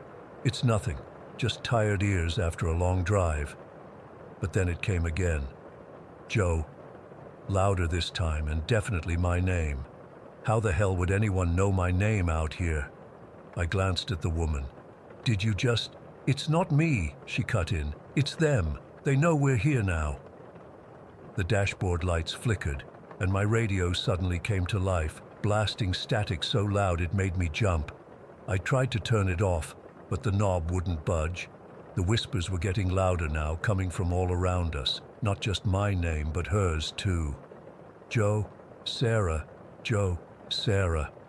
Over and over, in this sing-song way that made my skin crawl. I pressed down harder on the accelerator. The speedometer crept up, 60, 70, 80 miles per hour. Too fast for these winding canyon roads, but I just wanted to get the hell out of there. Sarah was pressed back in her seat, eyes squeezed shut, hands over her ears. They're getting closer, she whispered. They always get closer. That's when she screamed and pointed ahead through the windshield. Standing in the middle of the road, illuminated by my headlights, was a figure. I slammed on the brakes. The truck skidded, the load shifting behind me with a sickening lurch. We came to a stop about 15 feet from whatever it was. It looked like a man, but wrong somehow. Too tall, too thin. It was wearing what seemed like an old-fashioned suit, completely black, but the edges of it seemed to shimmer and move like smoke. But it was the face that made my blood run cold. Gaunt, with hollow sockets where eyes should be, and a mouth that was open too wide, stretched in an impossible grin. What the fuck is that? I whispered, unable to take my eyes off it. Sarah was sobbing beside me. He's the one who watches, the one who waits. He's been here since the canyon was formed. The figure just stood there, unmoving. Then slowly it raised one impossibly long arm and pointed directly at me. I swear I felt something pierce my chest. This sharp, icy pain that knocked the wind out of me. Joe Walker, it said in a voice that sounded like rocks grinding together. Not a whisper anymore. My full name. How the hell did it know my full name? Turn around, Sarah was screaming now, grabbing my arm. Turn around now. I threw the truck into reverse, but before I could move, the figure glided, not walked, glided toward us. Its feet weren't touching the ground. In seconds, it was at my window, that grotesque face pressed against the glass, those empty sockets somehow still staring right into me. You don't belong here, it rasped, its breath fogging the window. This is our place. I stomped on the gas, backing up as fast as the rig would allow. The figure stayed with us for a moment, then suddenly vanished, just disappeared into thin air. I pulled a frantic three-point turn on that narrow highway, not caring if I drove off the edge. Once we were facing the other direction, I floored it. The engine roared as we sped back the way we came. In the mirrors, I could see more shapes emerging from the darkness along the roadside. Dozens of them, all with that same gaunt appearance, all watching us leave. Sarah was still beside me, rocking back and forth, mumbling something I couldn't make out. The whispers had stopped, but the radio was still blasting static. We drove for what felt like hours, but was probably only 20 minutes before reaching the small town of Echo. There was a 24-hour gas station with a few trucks parked outside. I pulled in, my hands shaking so bad I could barely steer. "We made it," I said, turning to Sarah. "We're safe now." But the passenger seat was empty. I looked around frantically, thinking maybe she'd moved to the sleeper berth behind me, but she wasn't there either. The passenger door was still locked from the inside. "Sarah?" I called out, feeling panic rise in my throat. That's when I noticed something on the seat where she'd been sitting, a small, tarnished locket. I picked it up with trembling fingers and opened it. Inside was a faded photograph of a young woman in an old-fashioned dress, the same woman who'd been in my truck. Below the photo was an inscription, "Sarah Blackwood, 1923-1947. I dropped the locket like it was on fire. The gas station attendant found me sitting in my truck, staring at nothing. When he asked if I was okay, I showed him the locket and asked if he knew anything about a Sarah Blackwood. The old man's face went pale. He told me Sarah had been a local who died in Echo Canyon 75 years ago when her car went off the road during a storm. According to local legend, she now appears to warn travelers about the spirits that haunt the canyon, souls of people who died there and never moved on. I didn't finish my delivery to Denver, called my dispatcher, made up some bullshit about engine trouble, spent the day in a motel room with all the lights on, unable to sleep. I've been taking different routes since then, even if it means adding hours to my drive. Nothing could make me go back through Echo Canyon, especially not at night. Sometimes when I'm driving alone and it gets real quiet, I swear I can still hear those whispers calling my name. And in my rearview mirror, just for a split second, I'll catch a glimpse of something tall and gaunt watching me from the roadside. I still have the locket. Keep it in my glove box as a reminder that I'm not crazy, that what happened that night was real. Sometimes I think about throwing it away, but something tells me that would be a mistake. I don't know what was in Echo Canyon that night. Don't know if it was ghosts or something else entirely. All I know is I've never been so terrified in my life, and I'm never going back there again. Story 18. I still can't explain what happened that night, and I probably never will. It's been 3 months, but every time I get behind the wheel after dark, I find myself checking my rearview mirror more than I should. I can't help it. Some things just stick with you, you know? So I work, or I should say worked, at this diner called Hal's, just outside of Millerton. It's one of those 24-hour places where truckers stop for coffee and locals come for cheap breakfast. Nothing special, but the tips were decent enough for a college dropout trying to make rent. I usually worked the evening shift, from 4 in the afternoon till midnight, which meant driving home when the roads were empty and dark. That night in September, it was especially bad. The fog had rolled in thick around 10, and by the time my shift ended, you could barely see 20 feet ahead. My car's this old Honda Civic with headlights that haven't been bright since the Bush administration, so driving in those conditions was already making me nervous. I remember being completely exhausted. My manager, Greg, had called in sick, though everyone knew he was probably just hungover, so I'd been covering both the counter and some of the tables. My feet were killing me, and all I wanted was to get home, shower off the smell of fryer oil, and pass out. Route 16 is the fastest way back to my apartment, a 2-lane country road that cuts through about 15 miles of nothing but trees and the occasional farm. During the day, it's actually pretty. At night, in the fog, it's like driving through a horror movie. I'd gone maybe 5 miles when I saw him, a tall figure standing on the shoulder, arm extended, thumb out. In the split second my headlights caught him, I noticed his dark hair and this worn brown leather jacket. My first instinct was to keep driving. Who picks up hitchhikers at midnight in the middle of nowhere? But something made me slow down. Maybe it was because I was too tired to think straight, or maybe it was because I'd been in that same position once when my car broke down in college and no one stopped for 3 hours. I pulled over about 10 feet ahead of him and unlocked the passenger door.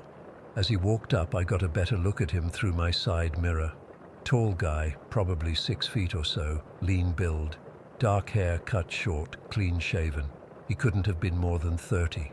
Nothing particularly threatening about him, but something just felt off. "Thanks for stopping," he said as he got in, his voice surprisingly normal. Not many people would this late. "No problem," I replied, trying to sound casual while my heart was racing a bit. "Car trouble?" He nodded, closing the door.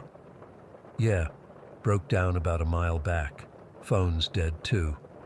I pulled back onto the road, gripping the steering wheel tighter than necessary. "I'm Jacob, by the way."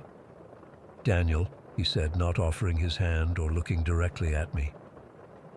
The first few minutes were quiet, the kind of uncomfortable silence that makes you want to fill it with anything just to ease the tension. I asked where he was headed. "Just past the Sawyer Creek Bridge," he said. "I can show you where to turn off." I knew the bridge he was talking about. It was about 8 miles down the road, spanning a small creek that fed into the lake outside of town. Nothing special, just a concrete bridge maybe 50 feet long. "You live out that way?" I asked, trying to keep the conversation going. "Something like that," Daniel replied, and then went quiet again. That's when I first noticed his eyes. He was staring straight ahead at the road, but when my headlights illuminated a reflective road sign, I caught his reflection in the passenger window. His eyes seemed wrong somehow, not quite focused, like he was looking through things rather than at them. It sent a chill down my spine that had nothing to do with the car's crappy heating system. I reached to turn on the radio, needing something to break the growing unease. The local station came on, playing some old country song, but after about 30 seconds, it started cutting in and out with static. I tried changing stations, but they were all the same. Bursts of static punctuated by fragments of songs or voices. "Reception's always bad out here," I said, though that wasn't entirely true. I'd driven this road hundreds of times, and while the signal wasn't great, it had never been this bad. Daniel didn't respond. He just kept staring ahead, his breathing so quiet I couldn't even hear it over the engine. The temperature in the car seemed to drop, and I cranked the heat higher, blaming it on the fog seeping into my old Honda's poor insulation. We passed the mile marker for Sawyer Creek Bridge, and Daniel suddenly shifted in his seat. "Almost there," he said, his voice making me jump slightly. It sounded different somehow, hollow, like he was speaking from the bottom of a well. The fog had gotten even thicker, creating this tunnel effect around my headlights. The trees on either side of the road were just vague shapes in the darkness. My knuckles were white on the steering wheel, and I realized I'd been holding my breath. As we approached the bridge, Daniel leaned forward slightly. "You can stop just on the other side," he said. "There's nothing out there," I replied without thinking. "No houses for at least another 3 miles. He turned to look at me then, and I swear my blood went cold. His eyes caught the dashboard lights, and they seemed to reflect back too brightly, like an animal's eyes in the dark. "This is where I need to be," he said softly. We crossed the bridge, the tires making that distinctive rumbling sound, over the concrete seams. Just as we reached the other side, Daniel spoke again. "Here is fine." I pulled over, confused and increasingly freaked out. There was literally nothing there, just the road, the bridge we'd just crossed, and dense woods on both sides. No driveway, no path, no house lights visible through the trees. "You sure this is it?" I asked, trying to keep the nervousness out of my voice. Daniel nodded, reaching for the door handle. "This is where it happened." Before I could ask what he meant, he opened the door and stepped out. I expected to hear his footsteps on the gravel shoulder, but there was nothing, just the sound of the door closing. I sat there for a moment, my hands shaking slightly on the wheel. Through my rearview mirror, I tried to see where he'd gone, but the fog had swallowed him completely. It was like he'd never been there at all. I put the car in drive and got back on the road, driving faster than was safe in those conditions. The radio suddenly cleared up, playing some pop song I didn't recognize. and the air in the car seemed to warm up almost instantly. About 3 miles down the road, I saw the lights of the Midnight Stop, another 24-hour diner that catered to truckers and night owls. I hadn't planned to stop, but suddenly I needed to be around other people. I needed normalcy. The place was nearly empty, just a couple of truckers at the counter and an older man in a booth reading a newspaper. I took a seat at the counter and ordered a coffee from the waitress, a woman in her 50s named Darlene, according to her name tag. She had that look of someone who'd been working nights for decades, tired but friendly. "You okay, hon?" she asked as she poured my coffee. "You look like you've seen a ghost." I laughed nervously. "Just tired, and the fog out there is crazy." She nodded. "Been that way the last few nights? Makes driving on Route 16 a nightmare."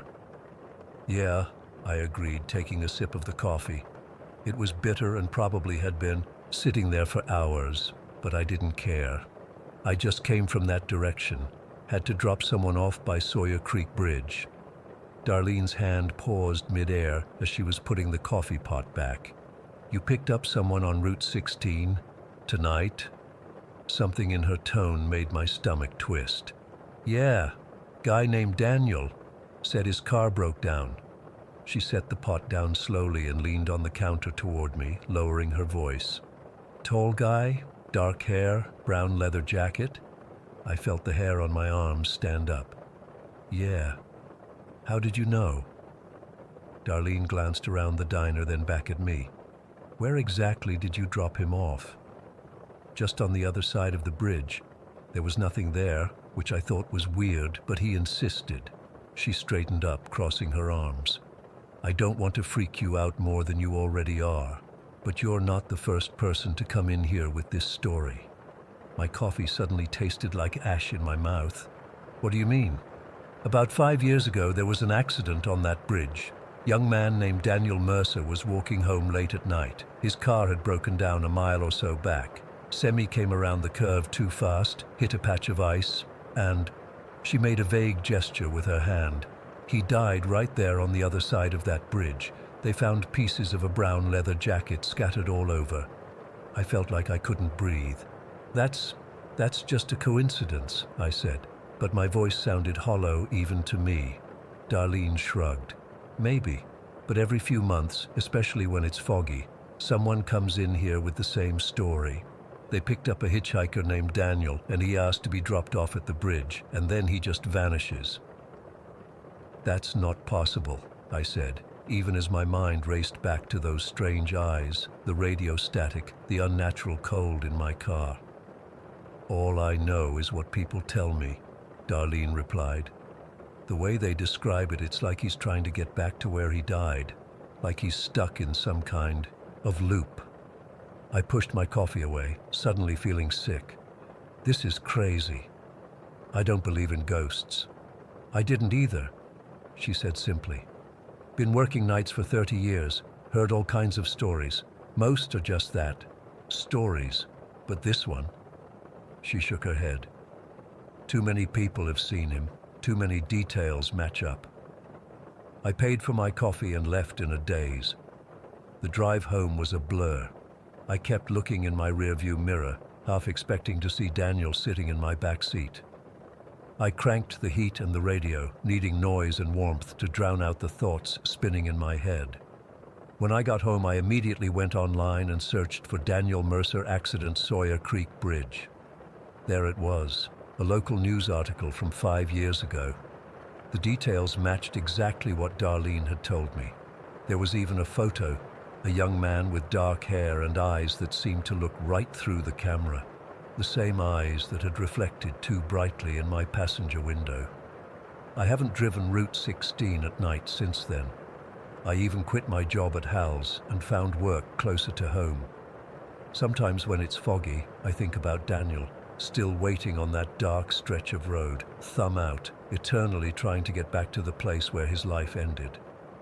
I don't know if what happened was real, or if I somehow talked myself into believing something impossible. All I know is that sometimes when I'm driving at night and my radio cuts to static, I feel a cold spot next to me in the passenger seat, and in my rearview mirror, just for a second, I swear I can see a pair of eyes watching me from the darkness.